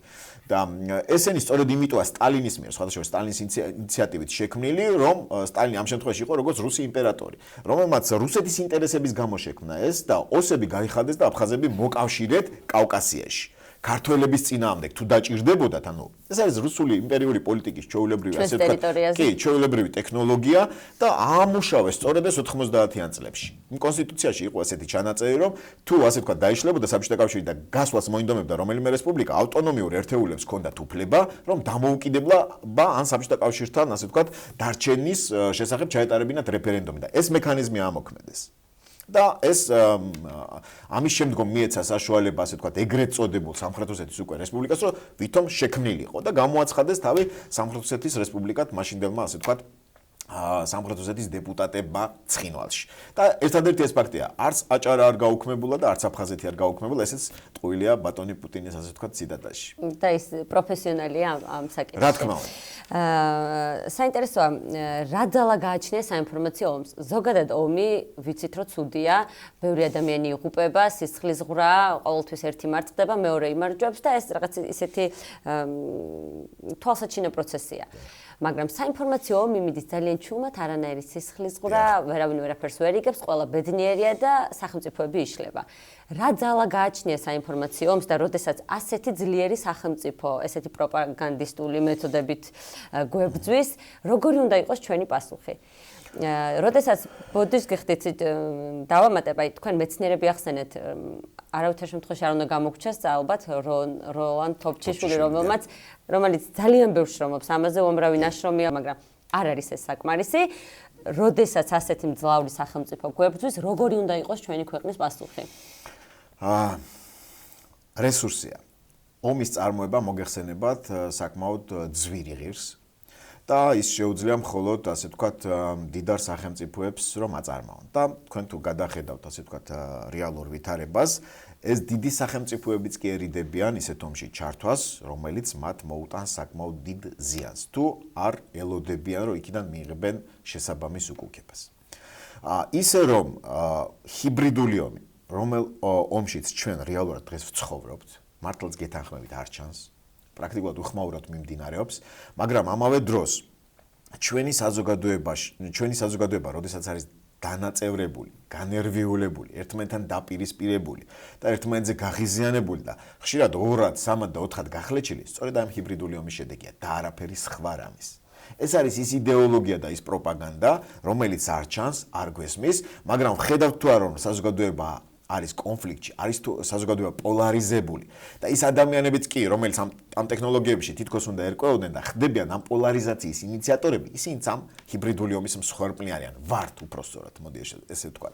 ასე რომ ამას დაუპირისპირო რაიმე ძალიან რთულია, მაგრამ ჩვენ თუ ისტორიული რეალობის დაცვა გვინდა, ჩვენ აუცილებლად უნდა გავაკეთოთ ერთი მნიშვნელოვანი რამ, რომ მართალია ესეთი რესურსები და ესეთი ფინანსური შესაძლებლობები ჩვენ ნაკლებად გვაქვს როგორც რუსეთის ფედერაციას, მაგრამ ძალიან ბევრი არასამთავრობო ორგანიზაცია უკვე ამ გაყალბების წინააღმდეგ, ამ საინფორმაციო ომში აქტიურად არის ჩაბმული, მაგალითად მიტების დეტექტორი არის ესეთი ვებგვერდი, რომელიც ამავე დროს Facebook-ში ძალიან აქტიურია და აკეთებს თითოეული ყალბი ინფორმაციის ანალიზს. ძალიან მარტივია თქვა, ტყუილი, სიყალბე შეულახო რომელიმე საზოგადოებას იგივე ღირსება, ადამიანს შეულახო ღირსება, ეს არის მარტივი.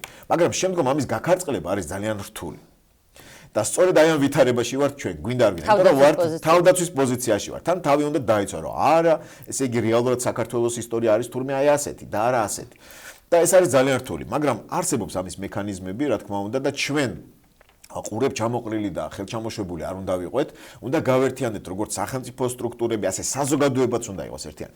დღეს ვართ ესეთ სიტუაციაში, ხო, იგივე სოციალური მედიის ეპოქაში ვცხოვრობთ. ეხლა ჩვენ მოგწონს, არ მოგწონს, რა თქმა უნდა, ძალიან რთულია სოციალური მედიის გაფილტრვა და სოციალური მედიით ცხოვრება ძალიან რთულია, მაგრამ საზოგადოებები მთელ მსოფლიოში უკვე ცხოვრობენ, ხო? უკვე რაღაცა ეგრეთ წოდებული თემები იქმნება და აი ამ მიმართულებით რაღაცა ერთი შეხედულების ადამიანები ერთიანდებიან, ხო? პლანეტის სხვადასხვა ადგილზე გაერთიანებული ადამიანები. ისე რომ ყველა რესურსი უნდა გამოვიყენოთ და საზოგადოებაც მაქსიმალურად უნდა შეძლოს თავისი მორალური, ასე ვთქვათ, უფლებები დაიცვას და თავისი ღირსებები დაიცვას და და ყოველთვის სიმართლე თქვას და სიმართლე დაწეროს, მაგრამ ეს სიმართლე მას უნდა მიაწოდოს შესაბამისმა, ასე ვთქვათ, კვალიფიციურმა ინსტიტუციებმა. ეს კვალიფიციური ინსტიტუტი როლან თოფჩიშვილი ახსენეთ, მან შესანიშნავი წიგნი გამოსცა ახლახანს, სწორედ რუსულ ენაზე, სხვათა შორის საქართველოს მეცნიერებათა აკადემიის ინიციატივით არის ეს წიგნი გამოცემული, სადაც კარგად არის მოცემული ქართულ-ოსური ისტორიული ურთიერთობები და ეს კარგად ჩანს აქ. ეს არის ძალიან მნიშვნელოვანი, მაგრამ არის ზღვაში წვეთი.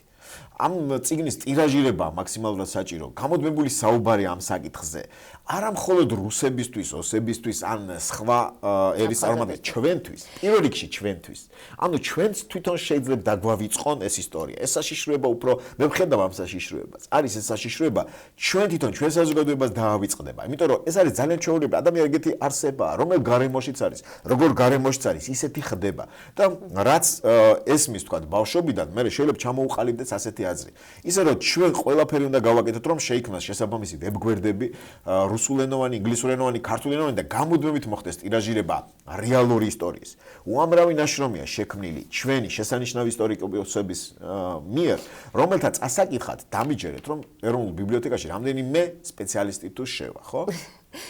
ბატონო ზაზა, აუცილებლად ვიდრე ჩვენი სასაუბროდ რომ ბოლომდე ამოიწურება, აუცილებლად მინდა შევეხო ამ საკითხს. განათლებას, რომელიც ძალიან მნიშვნელოვანია, ყველა საკითხში, მაგრამ ამ შემთხვევაში საინფორმაციო ომში.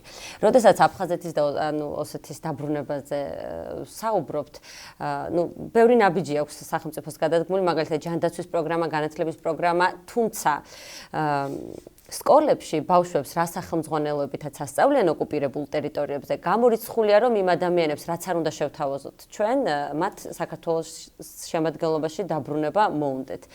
მაგალითად, როდესაც სახელმძღვანელოები გვაქვს, ჩვენ შეგვიძლია მე მგონი თორცე ფოტომასალაც გვაქვს სახელმძღვანელოები, სადაც აბსოლუტური სისულელეები წერია და საქართველოს ისტორია ახალაც ეკრანზეა ეგრეთ წოდებული ისტორია იუჟნაია ასეთი ეს შეიქმნა როგორი ხარ პირდაპირ მაშინდელი პრეზიდენტის ტიბილოვის ასე ვთქვათ მეთვალყურეობით.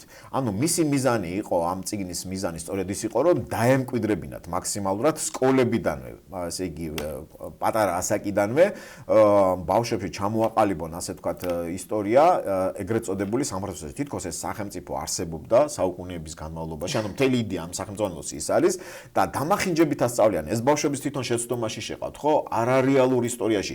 ანუ არასწორ რეალობაში აცხოვრებენ რეალურად აი ამ საზოგადოებას და არის ეს ჩვეულებრივი ჩრდილოეთ კორეა. მოდი ესე შევხედოთ რა გასაგები რო იყოს უბრალოდ. იქ იქმნება ჩვეულებრივი ესეთი ჩრდილოეთ კორეა. თუმცა მე ვფიქრობ რომ იგივე სოციალური ქსელები, იგივე ინტერნეტის გავრცელება, მაინც იმიტომ რომ სახი აზრის ოსებს მე ბევრს ვიცნობ რა და მათ აქვს თავისი შეხედულება ამ საკითხზე. თუმცა ძალიან ცუდია, ჩვენც კი გვემუქრება საშუალება რომ ძლიერმა რუსულმა პროპაგანდისტურმა მანქანამ მთლიანად დაგვიმორჩილოს. გვაქვს ეს საშიშროება და როგორ შეიძლება ჩვენ ასე ვთქვათ რა შეიძლება გავაკეთოთ? ალბათ ჩვენ იგივე ასეთ საღად მოაზროვნე ოსებს მაქსიმალურად უნდა შევახსენოთ, მათი ვასილაბაევი მაქსიმალურად უნდა შევახსენოთ, მათივე ცნობილი ისტორიკოსები იგივე ასეცინსკი ოკრუგის შესახებ რო წერდნენ, როგორ შეიქმნა ეს რეალური ისტორიები, რომელიც სხვათა შორის საბჭოთა პერიოდის განმავლობაში კიდევ უფრო რეალურად ასე ვთქვათ იწერებოდა. ახლა თქვენს ეკრანზე ჩანს ვანათის ციხე, სადაც მე ბავშვობაში ხშირად მივსულ ვარ, ეს არის ქართულ სოფელ ვანათს გადაჰყურებს და დღევანდელ უკვე ოსურ მედია საშუალებებში აქ დმენისი ოსური დიდი სოფელი არის, ის ესაზღვრება, პატარა ლიახვის ხეობაზეა ზემოთ აღმართული, ულამაზესი ადგილი არის,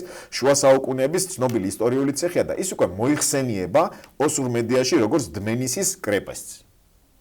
რომელიც ასე ვთქვათ, ხო, ძალიან ესე იგი საინტერესო ოსური ძეგლი, ასე პირდაპირ ჯერჯერობით არ ამბობენ, მაგრამ მიმართულებაა ასეთი. ნელა-ნელა დამკვიდრდება. რაღაც 10 წლის მერე თქვენ უკვე შეხვდებით მედიაში, რომ ეს არის ოსური კრეპესტი. აი ხა თქვენ ხედავთ ასევე მონეტებს, რომელიც ესეც სხვათა შორის რუსული ტექნოლოგია გახლავთ. იგივე მათ კენიგსბერგი რო აიღეს, მაშინ გამოსეს კალინინგრადის გამოსახულებით ასეთი მონეტები. ასე გააკეთეს ახლა აი გერისწმინდა გიორგია გამოსახული, ცნობილი ქართული ისტორიული ძეგლი, სადაც მე ოსები რო ასე ვთქვათ იყვნენ, ისინი ცლოცულობდნენ, ქართველებიც ცლოცულობდნენ რაღაცა, მაგრამ გამოსახეს უკვე ნახეთ მონეტაზე, რომელიც ვერცხლის იქნებაო, რაღაცა რამდენიმე ეგზემპლარი დაიბეჭდებაო და დასამკვიდრებლად იმისა, როგორ ისტორიული ოსური ძეგლი არის გერისწმინდა გიორგი. ანუ აი ესე ყველა ტექნოლოგია გამოყენებული იმისთვის, რომ მაქსიმალურად ასე ვთქვათ, დაამკვიდრონ მათი ბრჭყალებში ისტორიული სამართალი. აი თირის მონასტერია, ნახეთ როგორი ულამაზესი ადგილია კავკასიონის ფონზე. ესეც გახლავთ დაახლოებით მე-8 საუკუნის ძეგლი, რომლის შესახებაც ესე პირდაპირ რა თქმა უნდა არ წერენ, მაგრამ ამბობენ, რომ იქ ასე ვთქვათ, გამოსახული წარწერები, გამოსახული ასე ვთქვათ, ფრესკები, რაც არის, ეს არის ჩვენი დიდი ისტორიის ნაწილი. მაგრამ ჯერჯერობით დაკონკრეტება არ ხდება იქ და მაინც და მაინც ასე ვთქვათ ოსურ რაღაც აქცენტებზე არ არის ასე ვთქვათ გაკეთებული.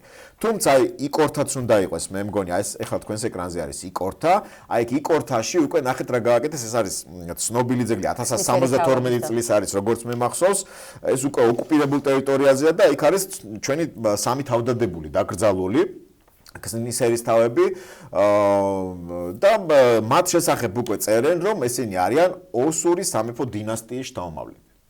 ანუ აქ უკვე პირდაპირ დაწერეს სიყალბე, რომელსაც ნუ აი როგორ უნდა გაანეიტრალოს. საინტერესოა რომელი ოსური დინასტიის შთამომავლები მათ მაინც თუ იციან. მაგრამ აი ვართ ასეთ რეალობის წინაშე, რომელ რეალობასაც უნდა ჩავხედოთ თვალებში. ძალიან საინტერესო პიროვნება არის ეს და მე მგონი ყველა ქართველმა უნდა იცოდეს, ეს არის გრაჰმან ფილიპსი, ის გახლავთ ასე ვთქვათ ვითომ ევროპელი. ხო, არა, ვითომ არ არის, ნამდვილად ინგლისელია, მაგრამ დაქირავებულია კრემლის მიერ. მთელი პრობლემა არის იმაში, რომ ეს ადამიანი არის დაქირავებული, არაობიექტური, ვითომ ბლოგერი და ჟურნალისტი, რომელიც ამ ყველაფერს შემოსავალს იღებს რა. ესე იგი არ ერიდება, ევროპელს ვერ იპოვიდა კრემლი რა, რომელსაც თქვათ მოუნდებოდა, რომ არა ოკუპირებულ ტერიტორიაზე და ისეთი ისტორია გაეჟღერებინა ინგლისურად. როგორც ინგლისურენოვან თავისუფალ ბლოგერს, როგორც თქვათ პუტინმა გააჟღერა. იგივე ისტორიას ყვება. შეკვეთილი ისტორია ტექსტები აქვს მისდის, ჩავა ცხინვალში მაგალითად და ყვება რომ როგორი სახელმწიფო შეიქმნა აქ სამხრეთ ოსეთი და ჩამოდით აქ ტურიზმი რო აყვავდეს, იცით თქვენ რომ ბოლო დროს ამბიცია აქვს პუტინს რომ ყირიმის და ამ სხვა ოკუპირებული ტერიტორიების ტურიზმი აყვავოს და მაქსიმალურად დაიწყოს მისვლა ევროპასთან რა და იქ ამბობენ რომ ძალიან იაფია იქ ჩასვლა, ძალიან კარგია, თუმცა კრიმინალური სიტუაცია იქ ძალიან მძიმეა, იმიტომ რომ იცით თქვენ რაზეც დგას ის ოკუპირებული ტერიტორია, ძირთად შეიარაღებული ბანდები, რომლის წინაშეც მაინც ვალში არის, ხო? აგერ შეყურებენ ესე იგი რუსი და ოსი სასულიერო პირები ჩვენს კულტურის ძეგლს, ჩვენს ეკლესიას და ფიქრობენ ახლა რა დაარქვან, როგორ შეიძლება ეს ყველაფერი ასე ვთქვათ გაჟღერდეს ოსურ და რუსულ მედიაში და როგორ დააჯერონ მთელი მსოფლიო, როგორი ასე ვთქვათ ისტორიული წარსული აქვს ოსურ კულტურას.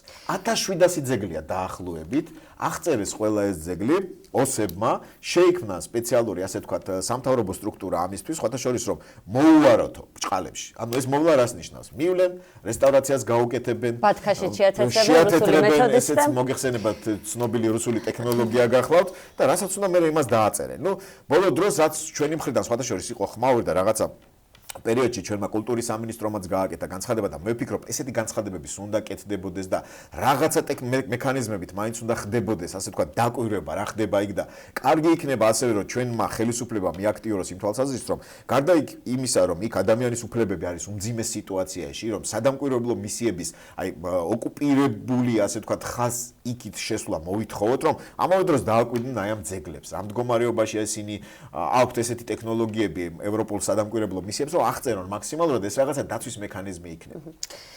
ძალიან დიდი მადლობა, ეს ისეთი საინტერესო თემაა, რომ ამაზე საუბარი დაუსრულებლად შეიძლება, თუმცა ჩვენი საეთერო დრო ამოიწურა. განათლების სახლის დამფუძნებელი პროფესორი ზაზა ცოტნიაშვილი იყო ჩვენი გადაცემის სტუმარი. დიდი მადლობა. იმედია ჩვენ ამ თემაზე ხშირად ვისაუბრებთ და ამ გზით მაინც ჩავებმევით ამ საინფორმაციო ომს და პასუხს გავცემთ. ახლა ჩვენს ეთერში მცირე ვიდეო რგოლისდროა და მომდევნო სტუმრით დაგიბრუნდებით, არ გადართოთ, დაგველოდეთ.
დავბრუნდით პირდაპირ ეთერში. გადაცემის დასაწყისში ჩვენ დავაანონსეთ და კიდევ ერთხელ გავიმეორებთ 18 იანვარს ჰუმანური პედაგოგიკის პირველი ქართული კონფერენცია გაიმართება. თემაზე უფრო ცალ ჩვენთან სტუდიაში მობდანდა ამონაშვილის აკადემიის დამფუძნებელი ნინო ამონაშვილი და ამ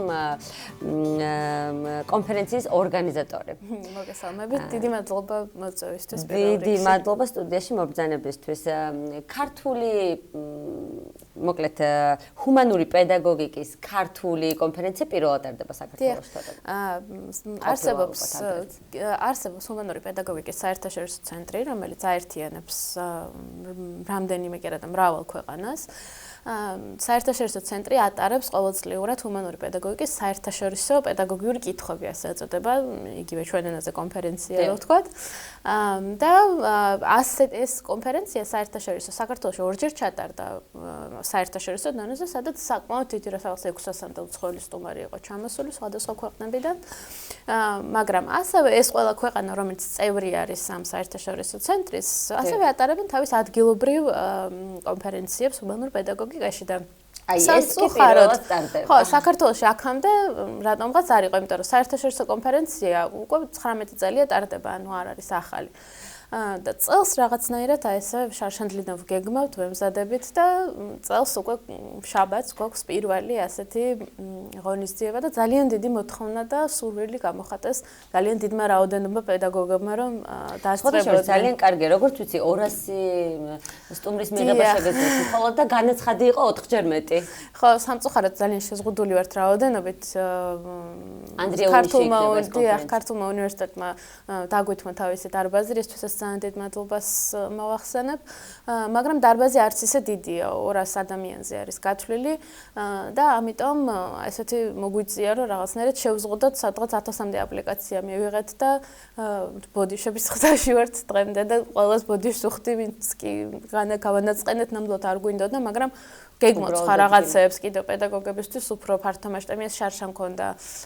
ღია გაკვეთილების შალვასი მაისში სავარაუდოდ კიდევ იქნება, ის უფრო დიდი ზომის იქნება და ამიტომ არ გვიწყინოთ, გექნებათ კიდე საშუალება. ნინო, ვიდრე ამ კონფერენციის თემას დაუბრუნდებოდეთ, მინდა გითხოთ სათაურზე. ჰუმანური პედაგოგიკა. ბევრისთვის შეიძლება, ორივე სიტყვა ნაცნობია, მაგრამ ერთობლიობაში რას გულისხმობს ძნელი მისახვედრია. მე მაგალითად აბსოლუტურად სხვა მიდგომა მეგონა, სიმართლე გითხრათ, ვიდრე არ ვნახე თავად ბატონი შალვას ახსნა ამ თემასთან დაკავშირებით. რას ნიშნავს ჰუმანური პედაგოგიკა? აღზრდის რა მეთოდებს გულისხმობს ეს სწავლების? ჰუმანური პედაგოგიკა პირველ რიგში არის უფრო მიდგომა ბავშვისადმი და არა მარტო ბავშვისადმი, არამედ ზოგადად ურთიერთობებისადმი ჩვენს გარშემო მოყოფ ადამიანებთან, ვიდრე კონკრეტული მეთოდები. ახლა იქიდან მერე ჩვენ გამოყვავს ხოლმე რაღაცა კონკრეტული მეთოდები, მაგრამ ძირითადად არის მიდგომა. თვითონ ჰუმან არის სანსკრიტული სიტყვა, რომელიც ნიშნავს მოკვდავს, რომელიც თავის თავში ეძებს უკვდავებას. ამიტომ ჰუმანური პედაგოგიკის ძირითადი შინაარსი არის, რომ ჩვენ აღვზარდოთ ბავშვები ასეთ სწორ პიროვნებებად, რომლებიც თავის თავს ეძებენ ამ ცხოვრებაში, ცდილობენ, რომ დაიმკვიდრონ და სარგებელი მოუტანონ სამყაროს და გარშემო მყოფებს. მართალი ხართ თქვენ, ძირითადად ჰუმანური პედაგოგიკა რო ესმით, გონიათ ხოლმე, რომ უბრალოდ არ უნდა დაუყვირო ბავშვს და არ უნდა ეჭვობა და თავზე ხელმოგვიდაუხო. ხო, და ყველაფრის ნება უნდა მივცე და აი ესეთი ტექსტი ხშირად შემოხვედრია, რომ ეგრე ხო თავზე დაგაჯდება. სინამდვილეში კიდევ პირიქით არის, ანუ ჰუმანური პედაგოგიკის ძირითადი საფუძველი არის, რომ პატივისცემა დავიმსახუროთ ჩვენ ბავშვის და თუ აი ამ ურთიერთობას დავამყარებთ და ეს პატივისცემა გვექნება და სულიერ ერთობას ვეძახით ამას ჩვენთან, ხო, სულიერი ერთობა გვექნება ბავშვთან.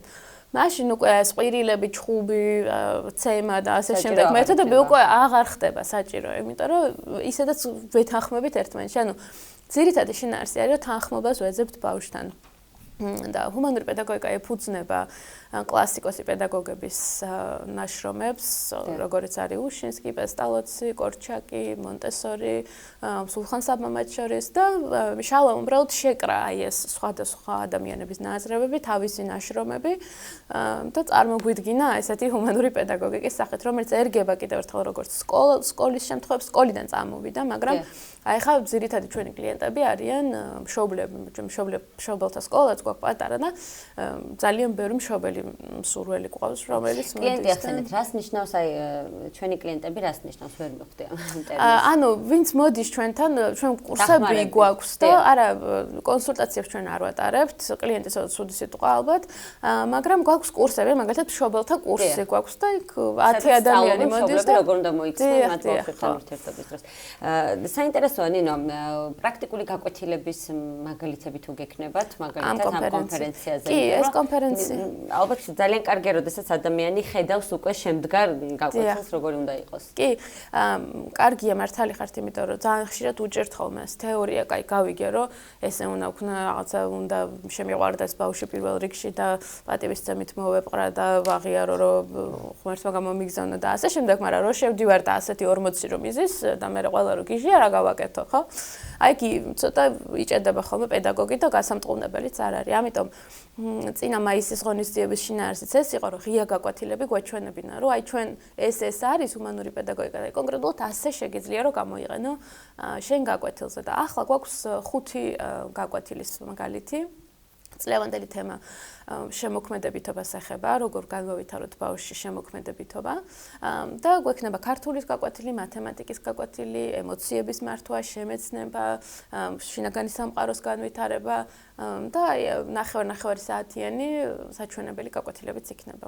სხვადასხვა კარგია, რომ ამდენი პედაგოგია დაინტერესებული ამ კონფერენციით. კი, ძალიან კარგია და ძალიან დიდი სურვილი მქონდა, რომ ქონოდა საშუალება, რომ ყველა დაგვეპატიჟებინა, მაგრამ ნუ აი ეს. თუმცა სხვა დღესაც შეგიძლიათ თქვენ გააკეთოთ იმ ადამიანებისთვის, რომლებიც ვერ მოახერხეს.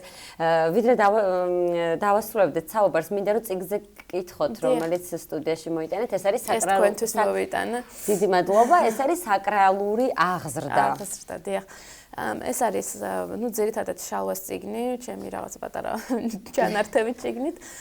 წიგნი ძირითადად გათვლილია იმ ადამიანებისთვის, ვინც ემზადება რომ იყოს მშობელი, ორსულად არის, ან ყავს პატარა ასაკის ბავშვი. ძირითადად ასეთი სახის წიგნები, რომლებიც ორსულებისთვის გამოდის, არის ხოლმე ძალიან სუფთად ფიზიოლოგიური ფორმატის, რომელიც ამბობს, რომ აი ამ ეტაპზე ასე ვითარდება ბავშვი, ახლა ასე ვითარდება, ახლა ესე არის, მე ესე უნდა გააჩინო და აი სუფთად ფიზიოლოგიას მიყვება.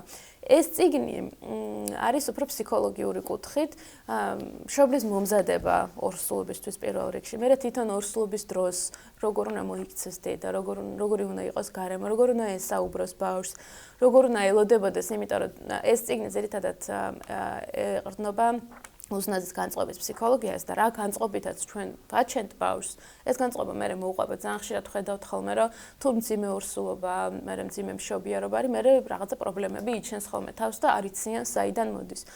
ამიტომ რაღაცა მნიშვნელოვნად ჩათვალეთ, რომ აი ეს პერიოდი ნეონატალური ფსიქოლოგია ეწოდება, რომელიც აი მუცლად ყოფნის პერიოდში ბავშვის ფსიქოლოგია როგორ აღიქვამს სამყაროს, იმიტომ რომ უკვე აღიქვამს ის 4 თვიდან სიზმრებს ხედავს, მოძრაობს, გამაღიზიანებლებს ზემოქმედებს, ყურებზე ხელს იფარებს, თვალებს ხუჭავს. ანუ ესე არ არის, რომ ჩვენ მუცელში ბავშვი თუ გვიზის, ის იქ კარგად არის და მე რაც არ უნდა გავაკეთო, ის მაინც კარგად იქნება. მას ხელშეწყობა ჭირდება ისევე როგორც ახალ დაბადებულს. ამიტომ ეს წიგნი ესეთი რაღაცა ბავშვი გამოგვივითა. ხო, სხვათა შორის ძალიან საინტერესოა, იწყება ორსულობის პერიოდიდან, უბრალოდ მომზადებიდან. მერე გადადის ორსულობა, მშობიარობა უკვე ძუძუთ იყვება და ძალიან ესე თემატურად ვითარდება, როგორც ბავშვი ვითარდება ასაკობრივად, ისე აქაც ვითარდება და ძალიან საინტერესოა. თუმცა რამდენად ხელმისაწვდომია ყველა დედისთვის საკითხავია. იცით რა, ჩვენთან ამ ეტაპზე ჯერჯერობით ახლა ჩვენთან იყიდება ეს წიგნი ჩვენს ცენტრში, მაგრამ მაღაზიებშიც გაიყიდება სადღაც იანვრის მეორე ნახევრიდან. ანუ უკვე მალე და ყველას ექნება შესაძლებლობა რომ შეიძინოს. და ბოლოს მინდა გკითხოთ ისევ კონფერენციას რო დაუბრუნდეთ, როგორ ფიქრობთ, რამდენად მარტივი იქნება ეს მასწავლებლების ერთგვარი გადამზადებაც არის ამ კონფერენციაში ჩართვა ალბათ.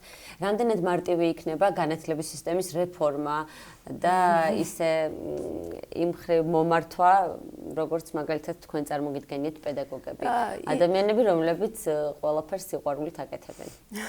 როგორ წარმოგიდგენიათ? ძალიან მარტივი არის, ხო, როგორ გითხრათ პედაგოგის გადამზადება ცოტა არ მომწონს ეს სიტყვა მე, იმიტომ რომ პედაგოგი კი არ უნდა გადავამზადოთ, თუმცა რაღაცნაირად სულიერად მოიმზადოს აი ამ საქმისთვის, იმიტომ რომ რაღაც ორი პროფესია მგონია, ერთი არის ექიმი და მეორე პედაგოგი, რომელსაც თავისი საქმე თუ არ უყვარს, ექიმს თუ პაციენტი არ უყვარს და პედაგოგს ბავშვი თუ არ უყვარს, მაშინ ჯობია არ შევიდეს ის საკლასო ოთახში, იმიტომ რომ შეიძლება ცხოვრება დაუნგრიოს ვიღაცას, ხო? ახლა გადამზადებას ვერ დავარქვევ ამ კონფერენციას ერთდღიანი შეხვედრა არის, ეს უფრო რაღაცა დასაწყისია, მე ესე მგონია, იმ დიდი ნაბიჯების, რომელიც ძალიან დიდი სურვილი გვაქვს, რომ განვახორციელოთ. ახლა ვერ გეტყვით, რომ ამ ეტაპზე ამბიცია გვაქვს, რომ განათლების რეფორმას ჩვენ განვახორციელებთ, ჩვენ არ გვაქვს განათლების სამინისტროსთან ამ ეტაპზე. თუმცა ძალიან დიდი სურვილი გვაქვს, რომ ვინც კი სურველი არის თვითონ პედაგოგი, ეს მიხარია მე ყველაზე ძალიან, რომ არავინ არ ავალებს ამ პედაგოგებს, რომ მოვიდნენ, არამედ მათ თვითონ აქვთ სურვილი, რომ მოვიდნენ. ვისაც სურვილი აქვს, რომ განვითარდეს, მათთან მუშაობა უკვე ბევრად შედეგიანი არის და ამიტომ ძალიან მიხარია, რომ ასეთი ბევრი აღმოჩნდა ჩვენს ქვეყანაში. დიდი მადლობა წარმატებებს გისურვებთ. თქვენ წარმატებაზე ბევრი რამ არის დამოკიდებული ჩვენი შვილების მომავალი მათ შორის და დიდი მადლობა იმისთვის, რომ ამაზე თავდაუზოგავად შრომავთ. ამონაშვილის აკადემიის დამფუძნებელი და იმ კონფერენციის ორგანიზატორი, რომელზეც ახლა საუბრობდით, ნინო ამონაშვილი იყო ჩვენი გადაცემის ბოლოს სტუმარი და დასრულდა 16 იანვრის დილის განთიადი, რომელსაც რუსუდან გეჯაძე უძღვებოდით. ყველას წარმატებულ ბედნიერ და ღიმილიან დღეს გისურვებთ. ნახვამდის.